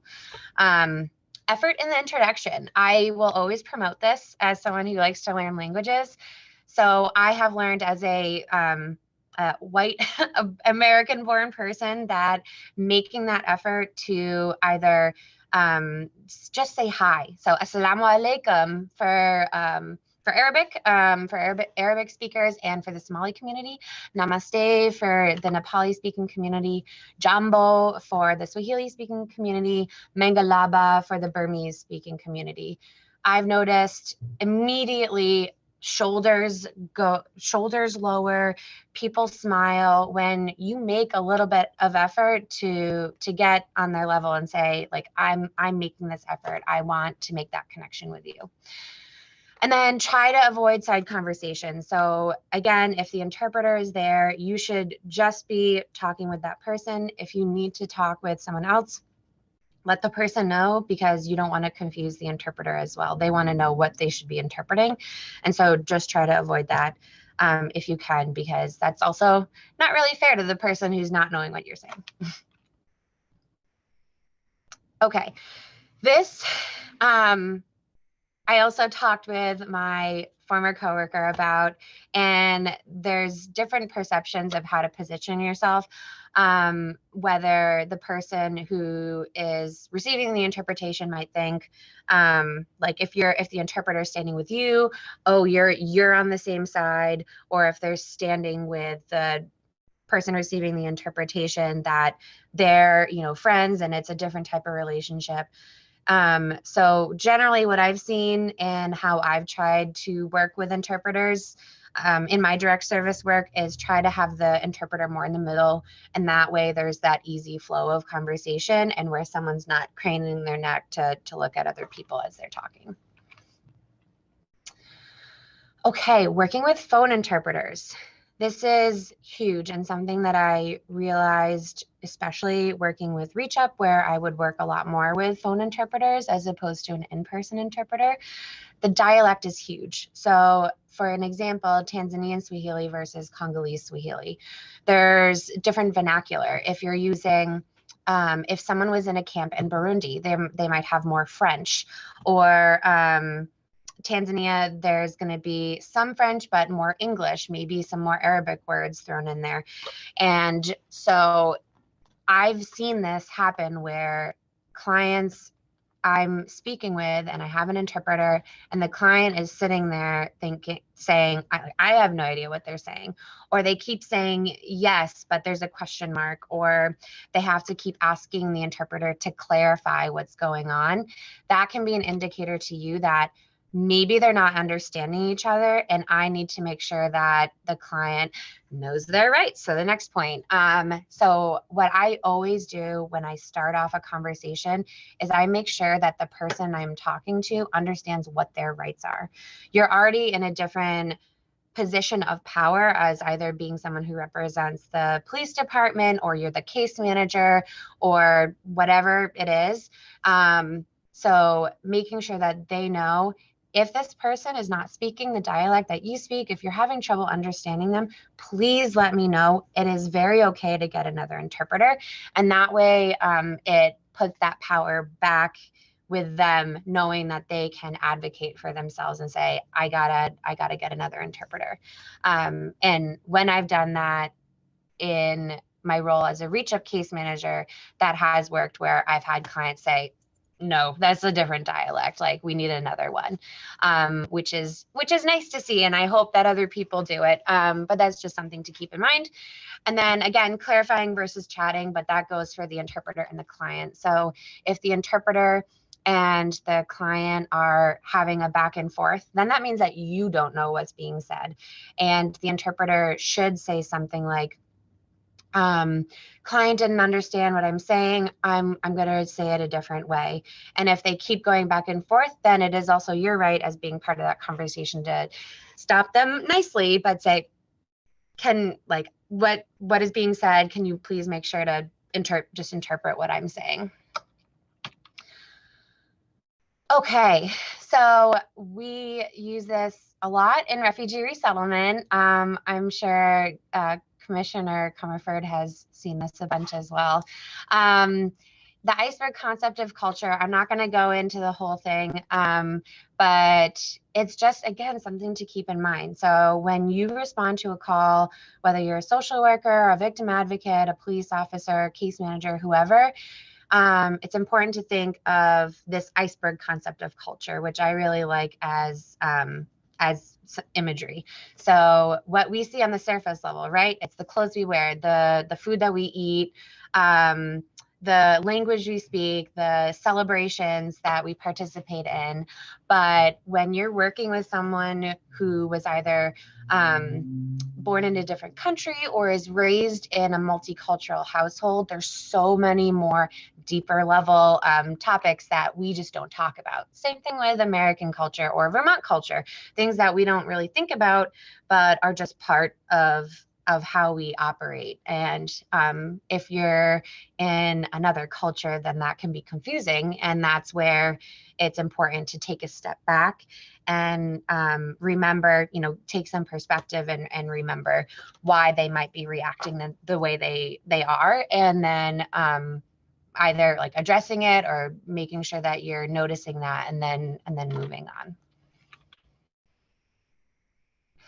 And then, of course, a trauma-informed approach, especially with working with the refugee and former refugee communities, however people either label themselves or not, but if they have that refugee background, just remembering the roots of trauma. And if you're a police officer responding to a call, looking at every culture represented, at least the folks who come through resettlement, pretty much everyone in a government level position, police level position, were used as the oppressor in like the results of why they're now in the U.S. as a result of resettlement. So keeping that in mind, and taking that caution, and again, thinking back to trying with the introduction and really trying to show that respect and try to gain a little bit of that trust, because there's already going to be that guard up when someone looks at your uniform. That's just going to happen. So it's what can we do to try to build that trust? And then thinking about, why is someone reacting this way still, even if they've been here for 5 years, 10 years, 20 years, thinking about why, like if they went through refugee resettlement, thinking about what the trauma is that they potentially faced or that they have now because of someone in a uniform. And then PTSD causing triggers, so that fight or flight type of response. If a police officer is responding to a call. And then cultural considerations. So again, when you're addressing a call, like just thinking about what someone went through before they came to the US, they came to Vermont. So most of the refugees who have been resettled in Vermont were in camps. Worldwide, refugees are mostly in cities, but specifically in Vermont, it's camp. So there's a whole life of like living with scarcity and really tight-knit communities and relying on one another wholeheartedly instead of more of the authority in that picture. And you can't just come to Vermont and say, okay, I'm done. I'm good now. I'm just going to follow all these systems. It takes a really long time to adjust. Some adjust really quickly, others it takes longer, and it's important to be patient. Okay, quickly through backgrounds because I want to make sure that I'm not taking up too much time. But basically, what I try to do in especially this training, but if I do any other type of training when I did like volunteer work back in refugee resettlement, is make sure that people understand what folks have gone through and a little bit of the culture that's represented here. So Bhutan/Nepal, we say that because it was basically the ethnic Nepalis living in the south of Bhutan, peacefully living there until the government decided to basically gentrify the country. And so the ethnic Nepalis were eventually forced out and into refugee camps in Nepal. And so that's something to consider, again, thinking about what someone or their parents went through in order to come to this country. And then something that's not talked about is the caste system. I have a really good friend who's Nepali, and she was hesitant to talk to me about it. Not for this presentation, it was a while back. So that's, again, something to think about that still can come into play here. And it's not, again, not a blanket statement for everyone, but something to think about. Burma, also known as Myanmar, a military junta ruled for decades, and the country was in complete isolation. I know Burma's been in the news a little bit. Something to think about is that there are basically like two major groups here. So there's the Burmese and then people who speak Karen. And my other really good friend who is Burmese, when I asked him, what do you think that the police really should know? He said, there's three major religions in the Burmese community here, and basically don't talk about it at all. So like if for some reason religion comes up, like don't even address it because there's a lot of contention there. Okay, DRC, civil war for decades, extreme violence in the Kivu region, which is East Congo, close to the border with Rwanda and Burundi. And that's where most of our Swahili-speaking Congolese refugee folks are coming from that region. Some folks are coming from Burundi, from Tanzania, from Uganda, from South Africa. So there's camps pretty much everywhere with Congolese folks living in them. Introduction would be Jambo, Habari is how are you? And then teacher, preacher, doctor. So my Burundian coworker, who is pretty much a leader in the Congolese community as well, was saying how the three people who Congolese people listen to the most is their teacher, their preacher, and their doctor. So you might be their case manager and telling them something, but they might not believe it until one of those three people talks about it. Again, not a blanket statement. Iraq, we've seen what's been going on just basically in the news, American invasion in 2003 and general political unrest. And then Somalia, civil war for many decades, rebel fighting constantly. The biggest thing to keep in mind with the Somali population is that there are two major ethnic groups here. So there's like the general Somali population and then the Somali Bantu. The Somali Bantu speak Mai, which is spelled, as you can see on the screen, two ways, and that's because it's an oral language. It's not a written language. And there's a lot of tension, at least with like some of the older folks in the community, maybe not as much with the younger folks, but basically the Somali Bantu, like the historical aspect is that they were brought up as slaves from Tanzania to Somalia in the 1800s. And so there's just kind of that right cultural layer, cultural iceberg. So it's that lower level of, there's just tension between those two groups. But again, not entirely. New neighbors we have coming from Afghanistan. Again, we've been seeing what's going on with Afghanistan in the news, the biggest thing to note right now with Afghanistan is that they are not technically refugees. They are technically part of the Afghan Parole Assistance Program. So they have humanitarian parole here for 2 years, and then they can apply for that, but they're all welcome to apply for asylum. So that's what's happening right now. USCRI was able to hire a lawyer who's been helping out with those applications, and it's really slow, but she's working through it, which is really great. And the Afghan population here is going through it's going through that tough part of being a new population represented in an area. So many of the Afghans who came over to the US ended up in the Albany area because they were already a refugee site for Afghanistan. But here in Burlington, we're a new Afghan site. So there's a lot of adjustments. Languages spoken are Pashto and Dari, which is also known as Farsi. And then lastly, Ukraine. So what's happening with Ukraine in terms of resettlement and potential of Ukrainians coming to the Burlington area is it's essentially a sponsorship program. So Ukraine is also able to, they also have humanitarian parole and I believe are able to apply for asylum, but they don't have access to reception and placement grant, which is how most refugees access their welcome money, which is a pretty small amount. But so basically families have to come forward and say that they'd like to sponsor a Ukrainian person or Ukrainian family. And then then we urge them to reach out to us so we can get them connected with different supports. But they technically don't qualify for reception and placement assistance. And sorry, I think I'm speaking too fast. And then quickly, resettlement 101. I don't go into this in great detail. It basically is just showcasing that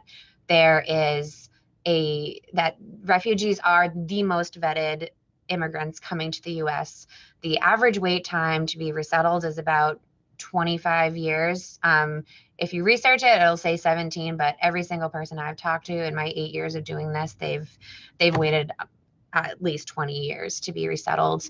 And it's a very rigorous process. And I actually need to amend down here. It's not just USCRI anymore. Now we have ECDC, which is located in Brattleboro, Vermont.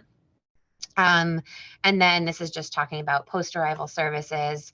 And then resettlement 101 on the top is talking about what folks have to go through in order to qualify to come to the US. They are literally the 1 in a million. The chance of being resettled to a third country is less than 1%. So it's pretty crazy, but that's the system that we're working with right now. Okay, so in conclusion, right? Remember to talk to the person as if it's just you. It's you and them. You have someone who's assisting you with that communication, but you are having the conversation with that person. Another thing to consider, people can be here for many years and still need reminders of how systems work. I know, like, I don't know how many systems work now, and I'm always asking questions. Don't make assumptions. So don't make assumptions about, well, I heard about this culture or that, because like I said throughout this presentation, this is not like a blanket statement for all cultures or for those specific cultures. It's just things to consider. And then introductions go a really long way. I'm happy to talk more about those introductions. And then it's okay to get it wrong. Be open to feedback. The more that you show that you're open and that you're respecting someone's someone's culture, you want to be helpful, and you feel that it's important that you're making this connection, the more trust that you're going to build with that community member. Okay, questions. Sorry, that was a lot and I speak fast, so I'm sorry if that was a little rushed. Oh, no, thank you so much for that. Yeah, the floor is open for any questions or comments you may have for Anna. Susie, I see your hand raised. Floor is yours. I just want to say you did a very nice job. You covered a lot of material and gives a really good overview. So well done. Thank you. Yeah, and I try to announce it at every roll call that like, and I work at USCRI too. So if you have any questions or need any input or want me to get connected to a family, I'm happy to do so. And I do get a lot of officers who will respond to a call if I'm not working, if it's in the middle of the night, but they'll email me and say, hey, I spoke with this family. They're a Nepali speaking family. They said that they're really interested in getting connected to supports, and we know that you're the person to reach out to. So, so that has been really helpful as well. Awesome. Milo, I see your hand raised. Floor is yours. Thank you. And thank you for the presentation. It's really great to know that this type of work is being done. I was wondering if you could provide your contact information. I would be interested in talking to you about a segment of the New American community. Just basically about some lack of outreach that I'm concerned about, and I'm wondering if maybe you could help or provide some information, and it's related to some of the gun incidents that we've been seeing. Thank you. For sure. Yep, I can definitely do that. Thanks. Susie, your hand raised, another question?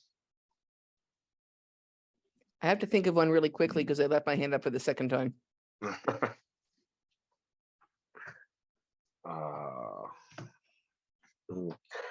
And I guess I have a question. Now, since you work at USAID, is this stuff that all the CSLs kind of go through, or just kind of you specific based on your background over there, or is this kind of information or training is available to other CSLs or CSOs? Yep. So the organization that I also work at is USCRI Vermont. USAID is international. Oh, my apologies. But so I haven't presented it to CAPE yet. I've been really focusing on getting it out to the officers during roll call, but that is on my list to do. I'd love to do with literally everyone who works here or anyone who's interested. So my plan is to do it with CAPE, and we also our department is really close physically as well. So like Mary's right there. Bridget is literally on the other side of this partition. So we're all talking to one another all the time. And so that information has all come out, and they've heard me practice this presentation as well. But yeah, there's a lot of that. I usually am the go-to person just because of my background. But that is on the agenda to get it out to all staff. Awesome. Good to hear. Any further questions while we have CSL Anna here with us? Oh, I have one quick question. Sorry. So in terms of getting my contact information out, Stephanie, can you provide that? Because we've emailed back and forth, or is that okay? I'll take care of that. Thank you. Oh, great. Thank you so much. And where'd you get your social work degree? Well, I think I finally decided I'm going to get my master's, but my degree is international affairs and political science with a minor in Middle Eastern studies. Very long-winded, but that's next on my list as well. Okay, thanks to know. Nice to know. Yeah. Awesome. Thank you very much for being here with us. I really appreciate this. I'm pretty sure everybody else did as well too. I know the public will take a lot of information from this as well. Again, thank you so much. Good luck on your degree, and good luck out in the streets. Thanks, Anna. All right. Yeah. All right. This moves us on to agenda item 5.02, which is a discussion on the Police Commission's annual report. And I think we circulated out, just kind of like people to keep this in the back of their heads for when this came up here today. And I think I'll give the floor to Stephanie on this one, because Stephanie and Shireen are the wordsmiths of this group. And so. Okay. Shireen, feel free to jump in. So you've seen last year's report. What I'm looking for is your suggestions about items that should be included in this report. And right now, here's what I have, a summary of complaints that includes the acting chief's disposition of the complaints and the commission's recommendation, whether they coincide or not. We want to include in there a discussion of the CNA work that was done. And we want to do a discussion of the policy revision work that we've been working on. And we also want to include all of our motions, and I should say our motions and resolutions, those that are relevant. There may be some that don't fit, but by and large, we should include those. So that's what I have so far. And I'm open, I'd ask Shireen if I missed anything. Did you want to include our monthly, a summary of what we presented, just like we had Anna present? Do we want to provide that? I think I sent that in an email in the draft, that I pulled out all of those presentations, so we have a summary of that. Absolutely. I just added that to the list. Great. I wonder if we want to lay out some issues we're pondering as a commission. I think that's absolutely appropriate.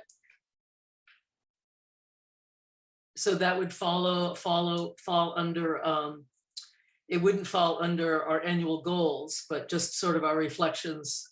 Yeah, And a reflection section. And do you have anything in mind in particular? Well, racial disparities comes up right away for me. And, you know, sort of thinking about how do we continue to raise these issues? Maybe I'll step back a bit and say, how does this commission really take in the pulse of the whole community? Recognizing that you can't totally constitute a whole community. There's disparate opinions within each sector of each community, smaller community within the larger community. But how do we? I'm thinking that we might want to hold some hearings in this coming year. So I'd like to ask that. Thank you for that. It's great, and just ask that you hold on to that for goals for next year. Okay. I'll make a note of it here, but I think that goes under that heading, and appreciate the point about reflections. When we do that section, we'll draft what we draft and we'll circulate it to everybody. So if things come to mind in terms of the reflections, don't worry, there'll be another opportunity for input. Okay. I'm sorry, that was community outreach that you were referring to? Community conversations. Community conversations. Okay. As we reimagine public safety. Okay. If you don't mind, I'm just going to do what I do at these things, which is I'm going to go around the room. Jabu, can I ask you, is there anything else you think we should add to this report? No, I think the things you initially brought up, and followed by Shireen, I think pretty much encompasses, I think, a pretty healthy report, and I think covers a lot of the bases, at least the parameters that we're able to operate under. And I also do like Susie's mention of kind of like reflections reflections moving forward. Great. Just seeing here, I'm just going around my screen, so there's no particular order here, but next I have Jack, Shireen, and then Milo. Jack, do you have anything to add? I realize this is new for you, so I don't want to put you on the spot, but if you do have any suggestions. But we will anyway. Not off the top of my head. Thank you. Okay, great. Shireen, anything else? I guess I'm giving you a second shot. Okay. I think everything I had is in that draft that I thought, in addition to, I like the idea of more detail on the complaints to give it. I think that's important. So I like that. Nothing to add from that. Great. Milo? Did we have commendations? Yes, and that's a good point. And we do summarize those along with complaints. So I'll just add that to the list. So do you mind if I speak to that? The only issue I had is I think the only way we're going to be able to include that is if we watch the commendation section of each meeting.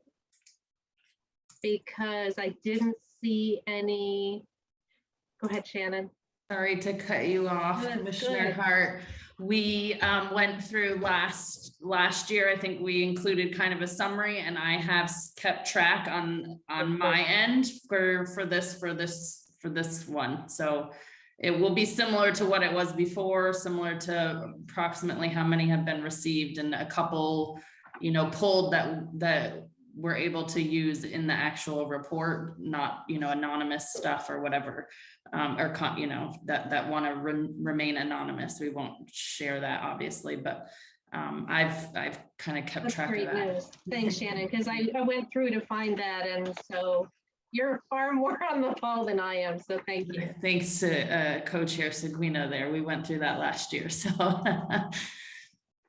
Thank you, Shannon. You're welcome. Susie, Commissioner Comerford? The other thing I'm thinking about is, it's kind of stuck in my brain from tonight. The police department is our police department as a whole. And I think that's an important sentiment to carry forward in the report. It's often referred to as my police department or my officers. And that's true, but I also think it's our police department as a community. And so I just want to just raise that somehow in the tone of how the thing comes across. Okay, great. Thank you.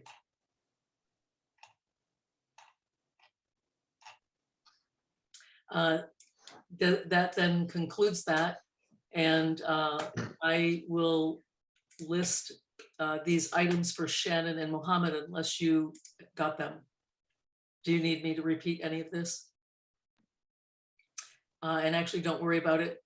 Shannon and Mohammed, I will email you this list.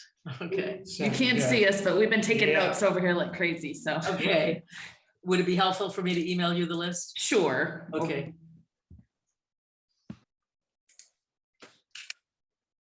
I think that concludes that agenda item. Is there any other questions or comments?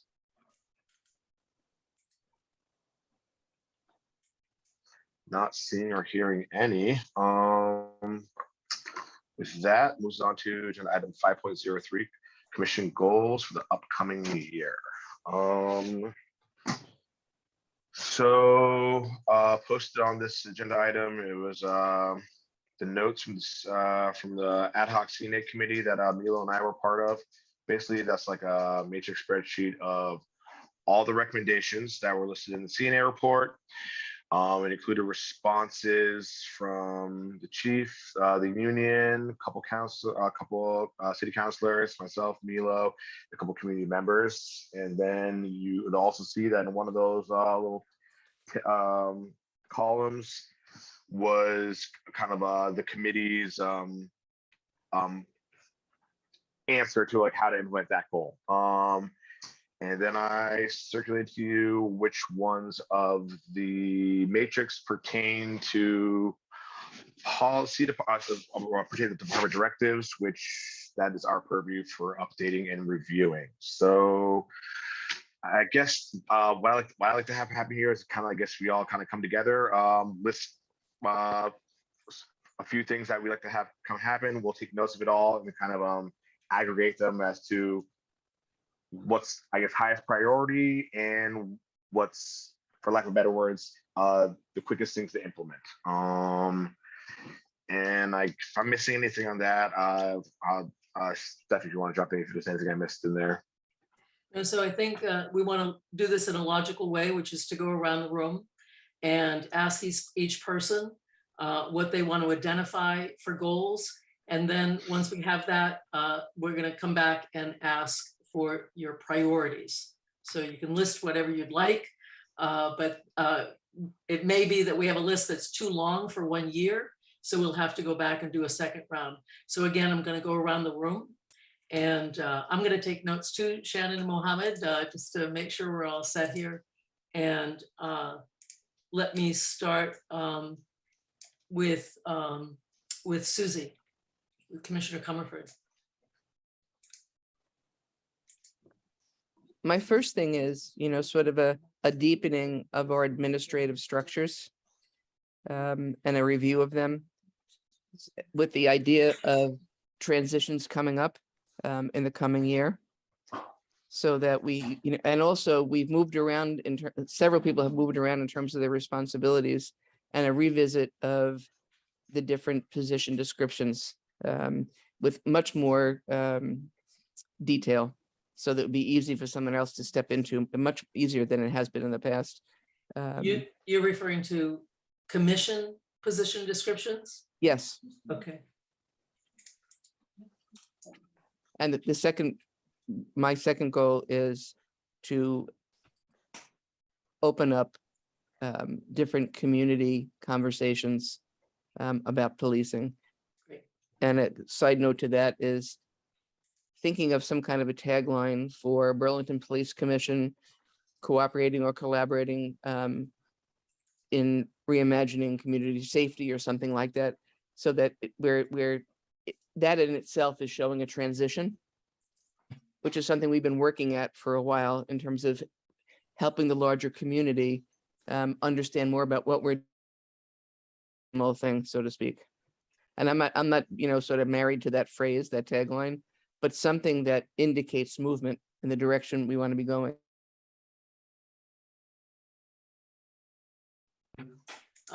Next, I'm just going to go in reverse order this time. Nilo, Commissioner Grant.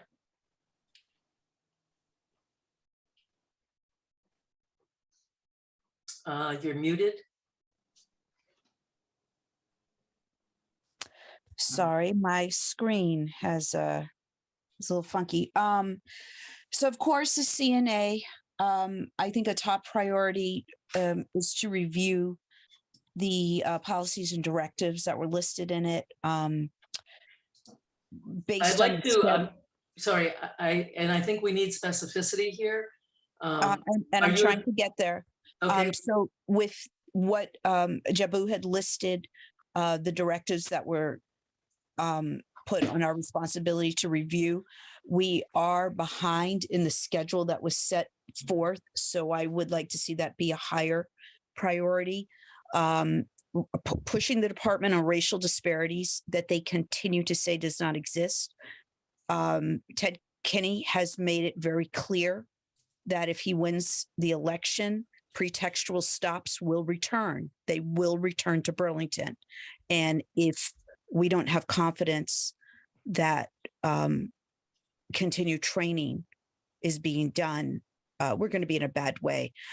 Community engagement, I really would think it'd be beneficial for us to somehow make sure that at least one of us is taking time to go to the MPA meetings. I think we really need to get ourselves out there. I think we need to be working on getting up the views of the of our meetings and engaging with people directly.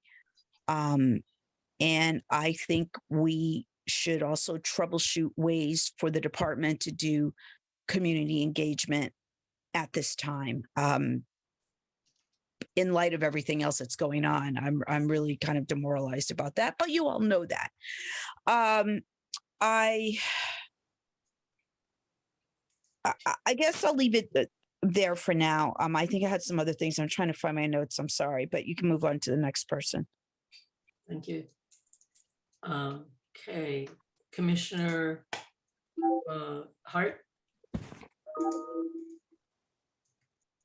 Yeah, in terms of something additional to what's been said, I would say that one of my big goals is really developing the complaint response process, so that is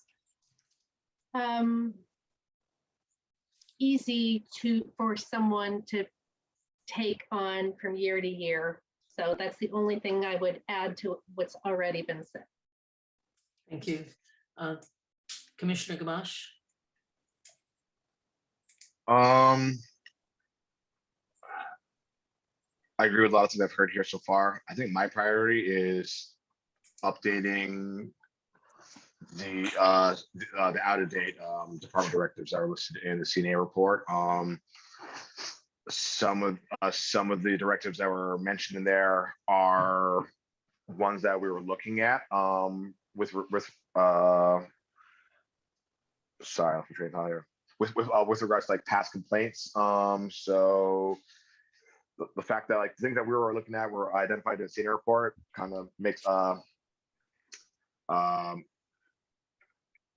why I'm sorry, I'm not, my guys' English language is not great today. Sorry. I was happy. I guess I was pleased when I saw that senior report had identified some of the things that we were already looking at, and I would love to see to get some of these things done. Some of the department updates will definitely take a long time to do, but some of them are much easier and quicker to update and implement. So I would really hope that we could knock out,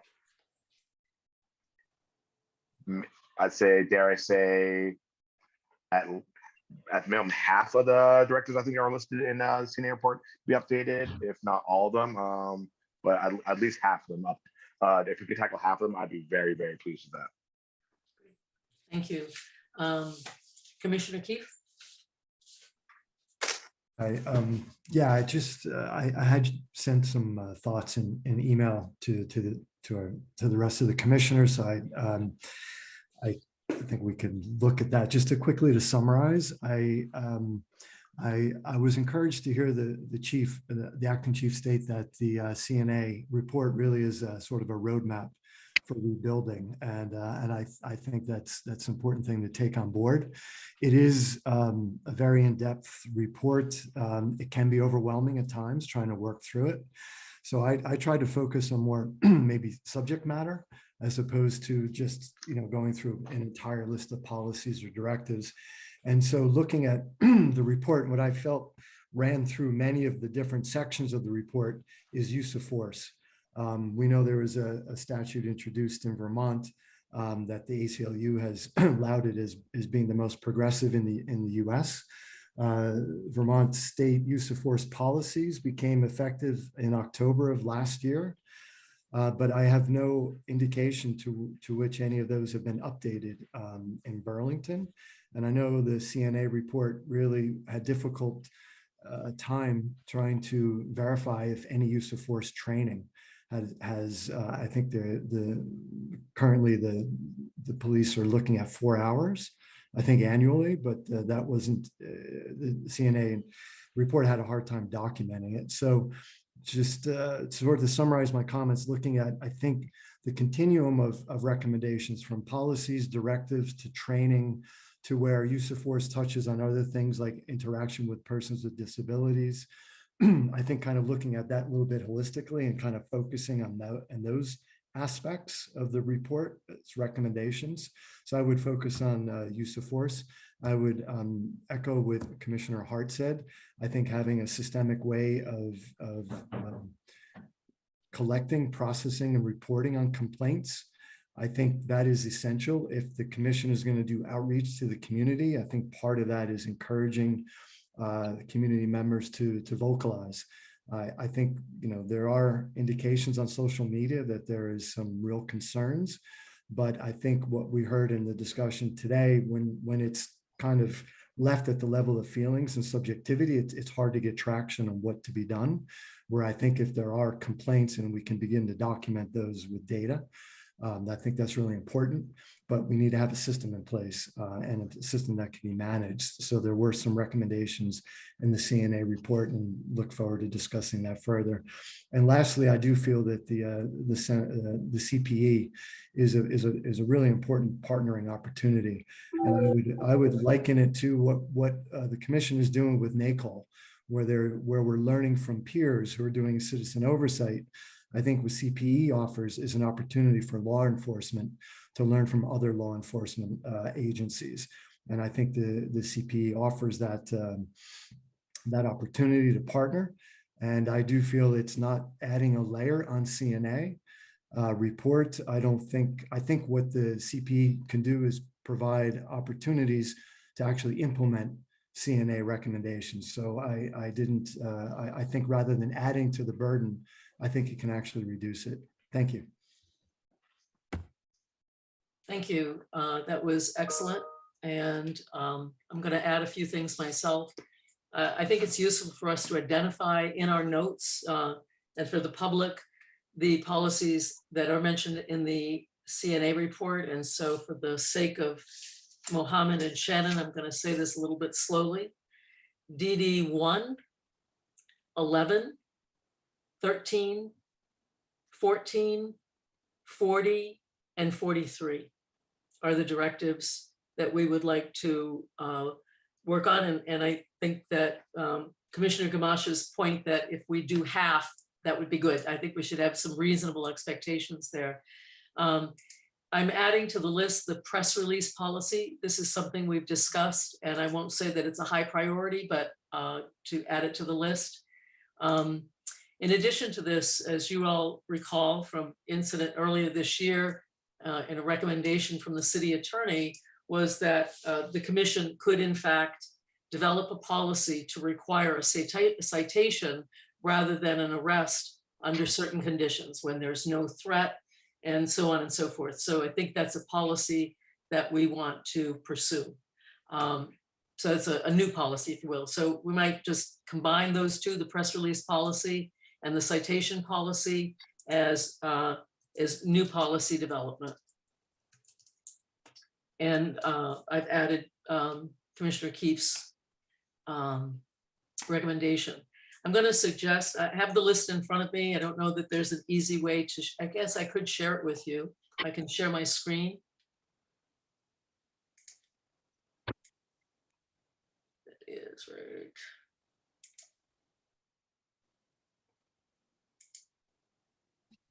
So this is what I have as goals. And I combined going to NPA meetings with community conversations. I think there's a general issue with regard to community engagement that those both fall under.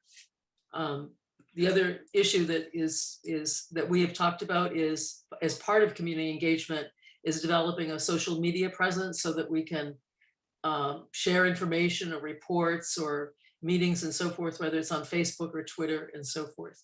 So actually, I would say that that all goes together as number one here. CNA recommendations, racial disparities, the complaint response process, new policy development,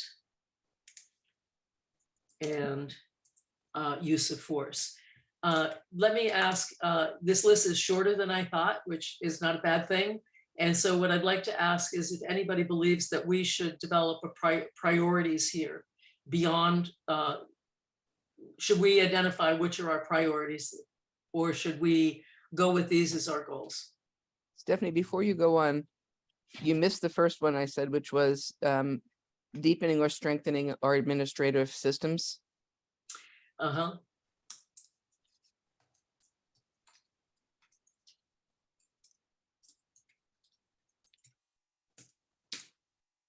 Ignore my typos, they're legion, but I'll correct that later. Thank you. Yeah.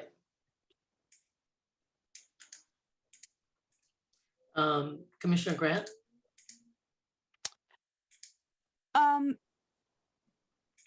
Just alongside of social media presence, but also like the website. I don't know if we can have our own link within the city.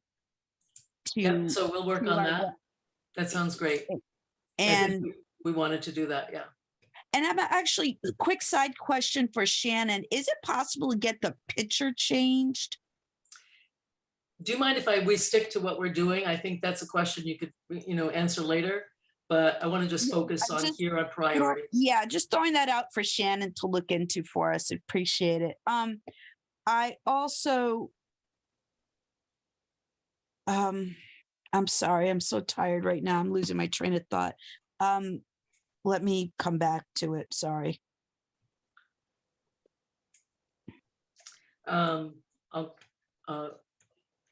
So I'm not going to go around this room. Go ahead. I'm sorry. Kind of within the reviewing the complaint structure is adding additional ways people can file complaints and different languages. Yep. Thank you. Thanks. So so again, does anybody have a desire for us to prioritize these issues that we've identified, these goals?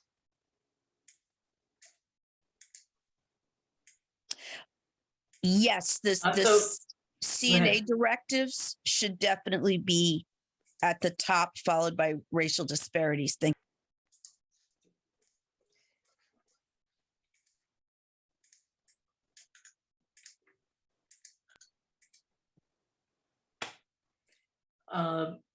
I won't call on everybody, too used to being a professor, I cold call on people.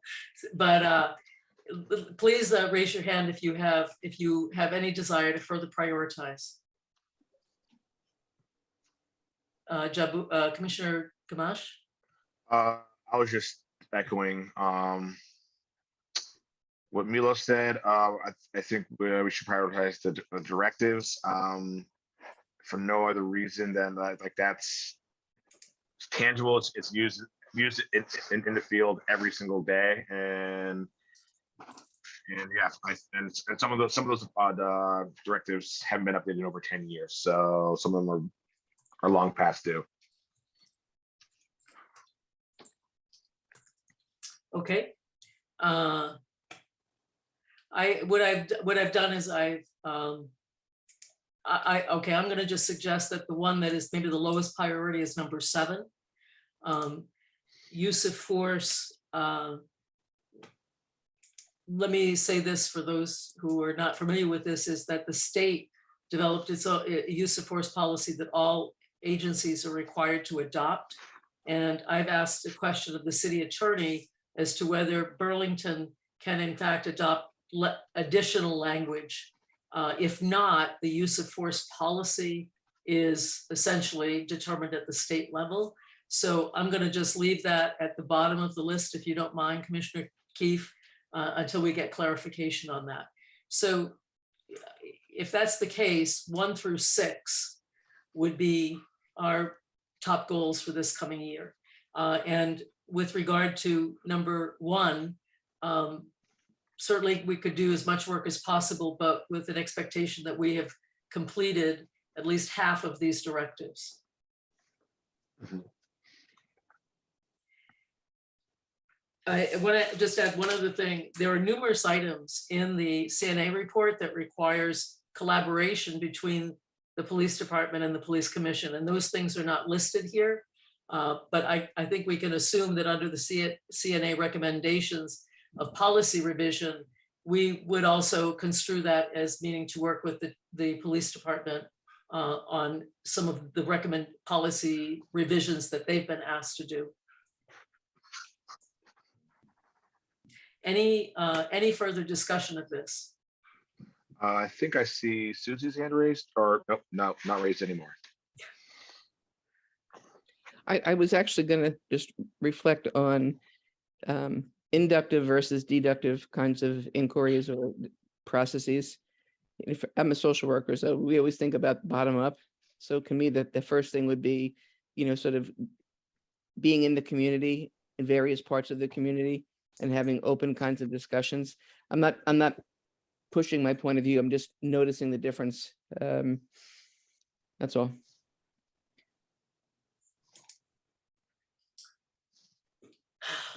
Okay, great. Thank you. Thanks, everybody. I think that closes out that item, Chair Gamache. Yeah, any further questions or comments with regards to our upcoming goals for the year?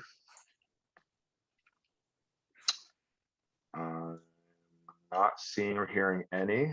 Stephanie, you're welcome to unshare your screen if you'd like. Thank you. I actually have one more thing to say about it. All right.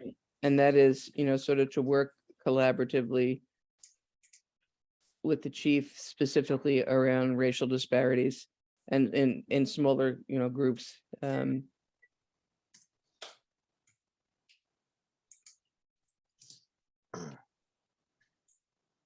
That's all. Thank you.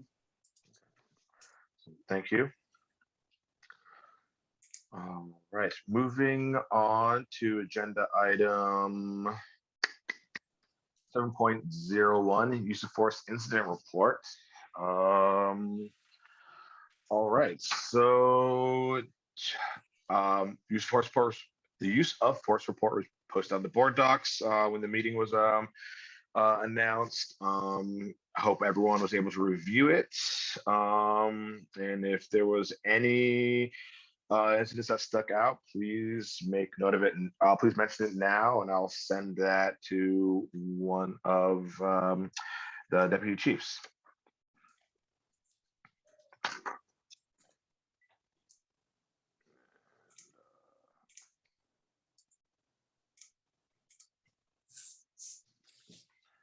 Not seeing or hearing any right now.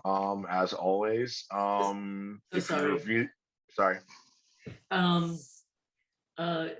Labarge, I have a question with regard to a couple of things in the report. I don't have it in front of me right now, but there was a place in which it referred to a body fold. Can you describe what that is? Can you hear me? Yes, now Loud we and can. clear. Yep. Hello, everybody. Reference a body fold. It's a technique that would be used either by one officer or two officer, depending on the technique, but it's basically as it sounds, where you would engage the individual from the side, almost kind of like, I'm going to describe this in kind of simple terms, but almost kind of a bear hug around the waist, where you're able to kind of fold the individual. The ultimate goal is to, if you're going to take the person down, either one or two officer response, to try to minimize any sort of secondary injuries, because obviously use of force can result in injuries. And so different techniques, as things develop, different techniques we try to use to minimize that, although that's not always a guarantee. It might be something where, as we go in the future, if we do use of force trainings and different people you want to attend or something, you might be able to get a better explanation with a more hands-on view of different techniques that we teach for something maybe in the future. DC Labarge, would that be possible to do a presentation to the commission? I think that would be helpful on the kind of trainings and so forth. I think just about anything we can try to do within reason. We would obviously have to discuss, pick time, set up, and then kind of look at, a very basic, almost like a pre-basic breakdown of certain techniques and different things that we use, kind of a ground level explanation of different things. But I think that's something we could probably do in the future. Great. Well, we'll work with you so that it works in your schedule, and that you have enough time to do it. We'll be in conversation with you about that. Thank you so much. I had a question about number 6 also. Okay. And this is the arrest for the misdemeanor domestic assault. I was curious about the last part of the officer write-up. It says it said, based on officer observations of arrestee, the arrestee's mental status, the Burlington Fire Department was called, and he was taken to UVM Medical Center ER for an evaluation and later released into BPD custody. What does that mean? Does it mean that the evaluation was that there was not a mental health issue, and therefore, what does it mean that he was in BPD custody? So I'll speak very generally. I obviously don't do this portion of the use of force. It's Chief Lebrecht, but that, in my interpretation, as I read that, you said number 6, correct? Mm-hmm. So we obviously have a duty to care. And so if we're interacting with an individual and they could be experiencing several different things, if they believe that that individual is displaying something where they need medical attention, we literally, the default is, you're not a doctor, you call for BFD, you get medical evaluation. If BFD determines that they need to be transported, they get transported. If in fact that person, the arrestee, is in custody, because they were, it sounds like, they're in our custody, we would go up to the hospital, and depending on what those dynamics look like, whether we have to stay with that individual or that individual's behavior results in them being restrained. When they do get released from the hospital and are cleared from a physician, we would still maintain custody, bring the person back, and then process accordingly. However, if that's released on a citation, if that's a lodging, we would process and finish out that judicial process for that individual. Great. That's very helpful. Thank you.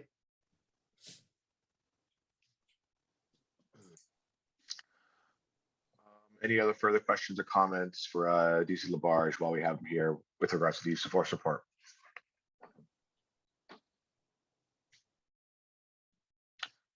I'm not. Yeah. I'm sorry. I'd like to see a couple of these, but is it best to email next week because I can't watch them in the upcoming week due to my schedule? I would just say that all commissioners, if you want to identify them, that all commissioners can get them. And DC Labarge, we could renew the Axon access if a person hasn't been able to review it in 3 days. Is that correct? So you have to bear with me as I transition in this role. I know that is one of many things that DC Sullivan was doing in reference Axon. I'll work with DC Lebrecht and our Axon people here to figure that out. See, it's my understanding that you all have access or had access, and then it would be shared kind of on an incident by incident basis. But I could be wrong, but I'll look into that to get a little bit more familiar. And if you shoot myself or Chief Lebrecht an email, we will work to coordinate that process to keep it the way it was before. So Commissioner Grant, would you identify which videos you'd like so that we can note them? Yeah. I wanted number 1. So the incident number is next to the number, or would you prefer I read out the incident number? No, just the number in the use of force report. So number 1. Yes, number 1, number 3.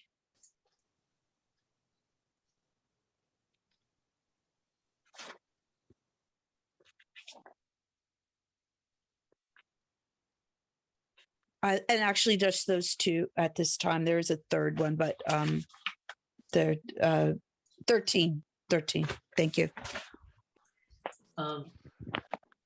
And DC Labarge, I believe how our Axon accounts work. So we all have Axon accounts. We can't see everything. We can only see what gets put into our accounts. I'm not sure how that works on your end, but it stays there for 3 days and then it's removed. Just for some background information on our Axon accounts. Okay, perfect. I'll work on getting caught up to speed on that and work on getting access and learning that process. Awesome. Thank you so much. Shireen, I see your hand raised.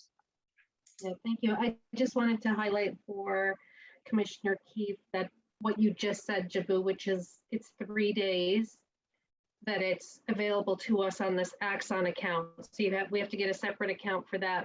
And also mine are going to spam.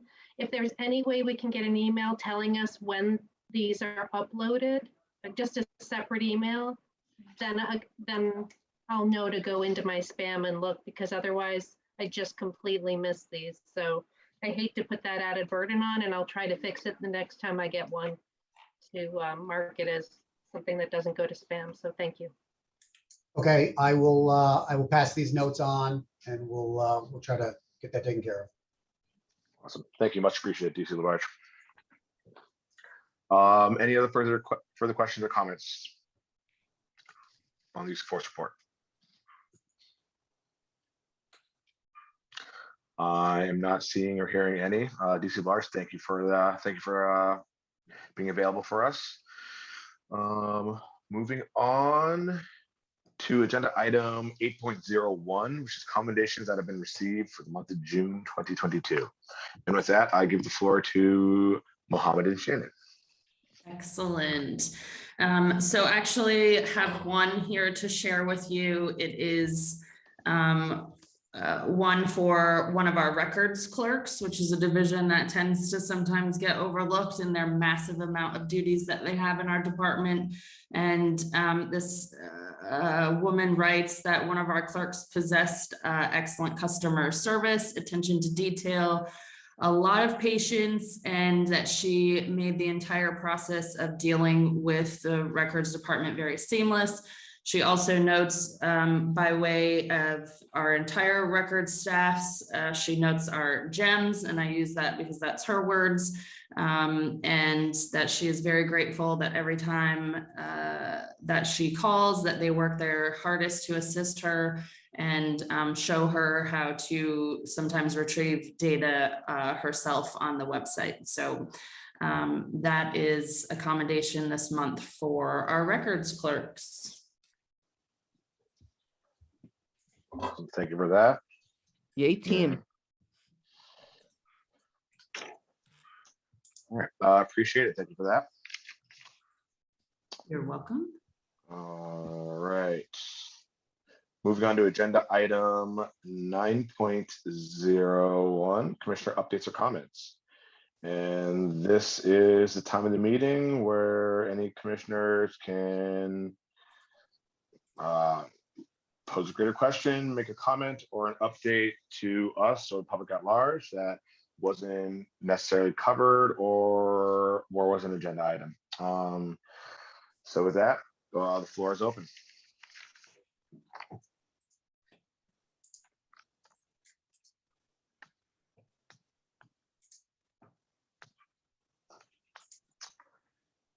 And I'm not seeing or hearing any.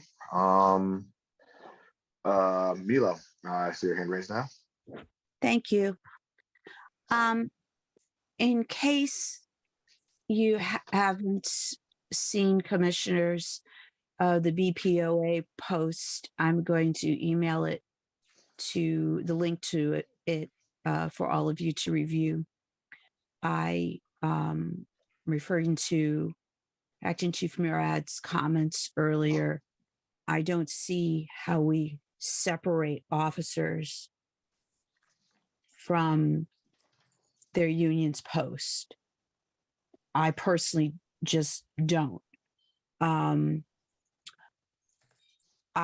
also have an email from someone in the public that I'd like to forward to you, and it's in reference to the language so that you can see the type of things that I'm hearing in my community.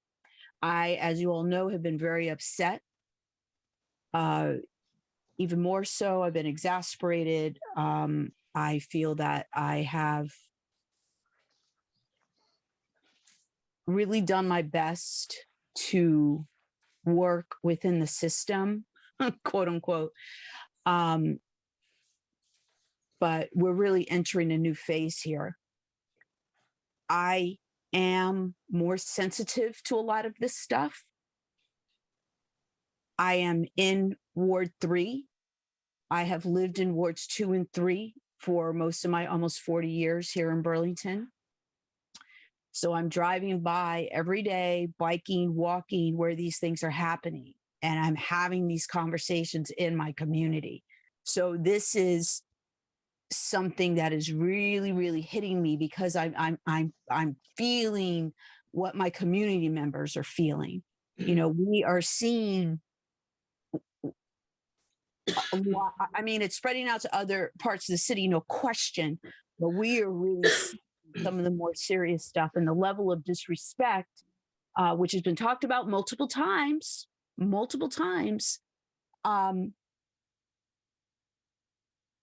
It's not at a point where it can be tolerated anymore. Thank you. Thank you for that, Milo. Any other further commissioner updates or comments?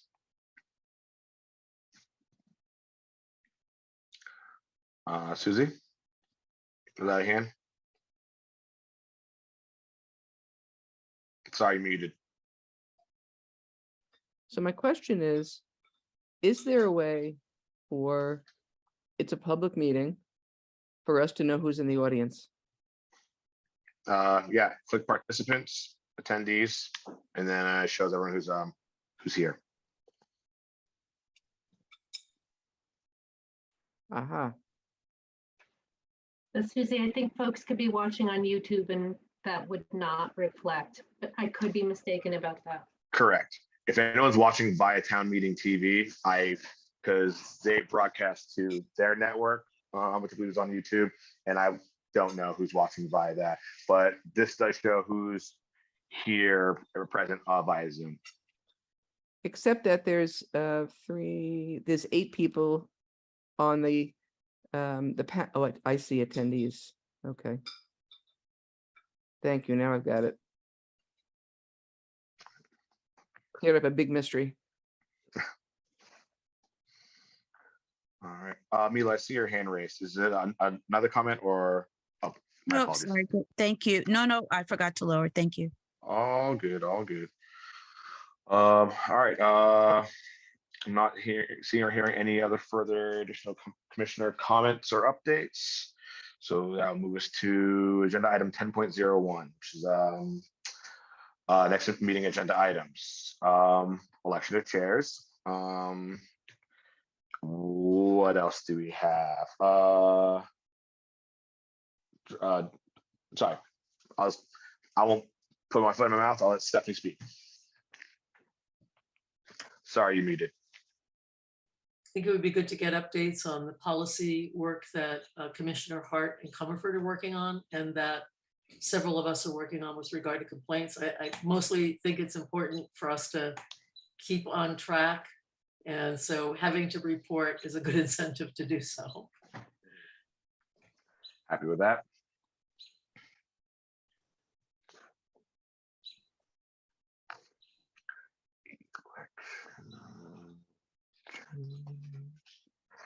Policy update, selection of chairs.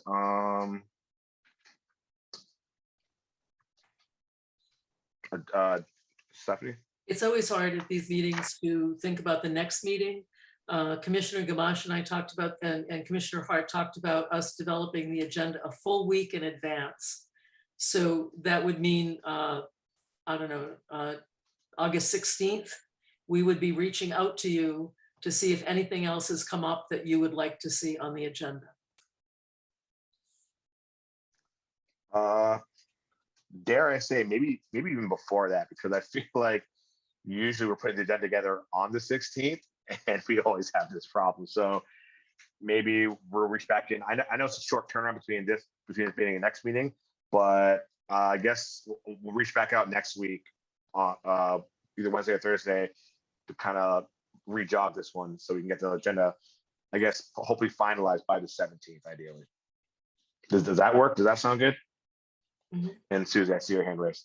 I think it's really important for us to continue, the sort of the 30-minute education sections that we do, because I think many people have access to that. So I'd like to see us do something every single time we have a meeting. I don't have anything on the top of my brain right now about that, but that also means that if we decide to do that as a group, we have to do that earlier so they can schedule. Mm-hmm. Absolutely. I think that's a task that a commissioner can take on. That is, that this would be, a commissioner would step up and say that they would handle determining what those educational components would be, solicit input from the commissioners, organize, connecting with the person that we invite and so forth. So I don't think that I think the chairs have enough to do. And so if a commissioner would take that on, that would be great.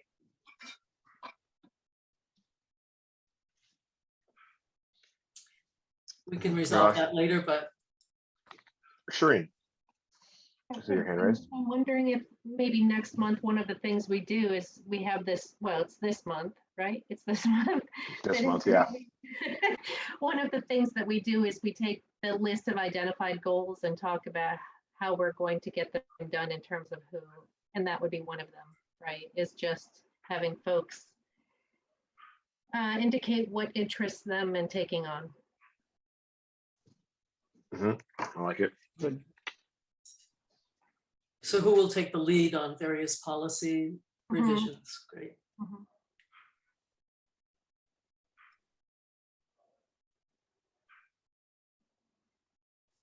Barry, goal roadmap, is that a good placeholder for that? Cool. Yeah.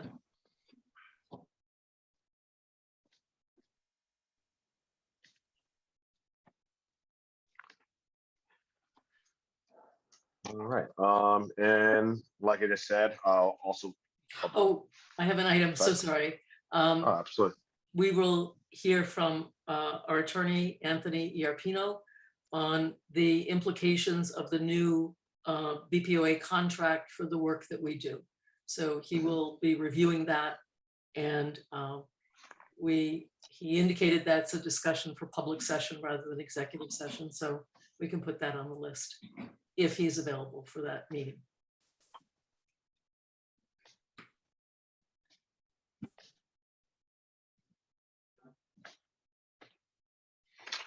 Awesome. That's 4 things right there. It seems pretty healthy, but with that being said, anything else pops up with anybody else, I'll be reaching out next Wednesday, Thursday, to see if there's anything else that people want to address or talk, or at least put it in the queue. Thank you. All right.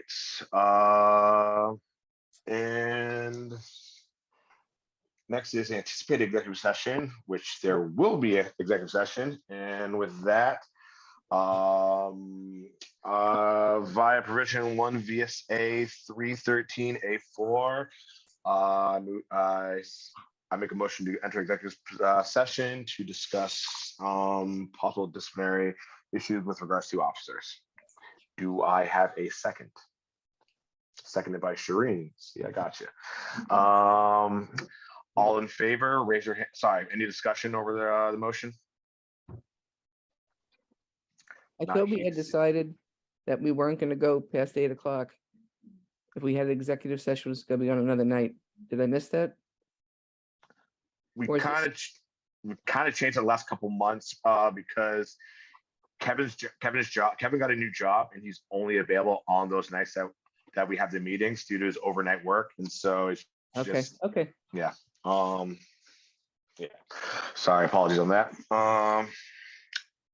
So sorry. Any further discussion on the motion on the floor?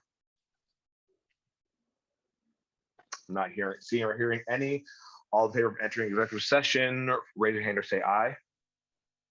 Aye. Aye. Aye. That passes unanimously.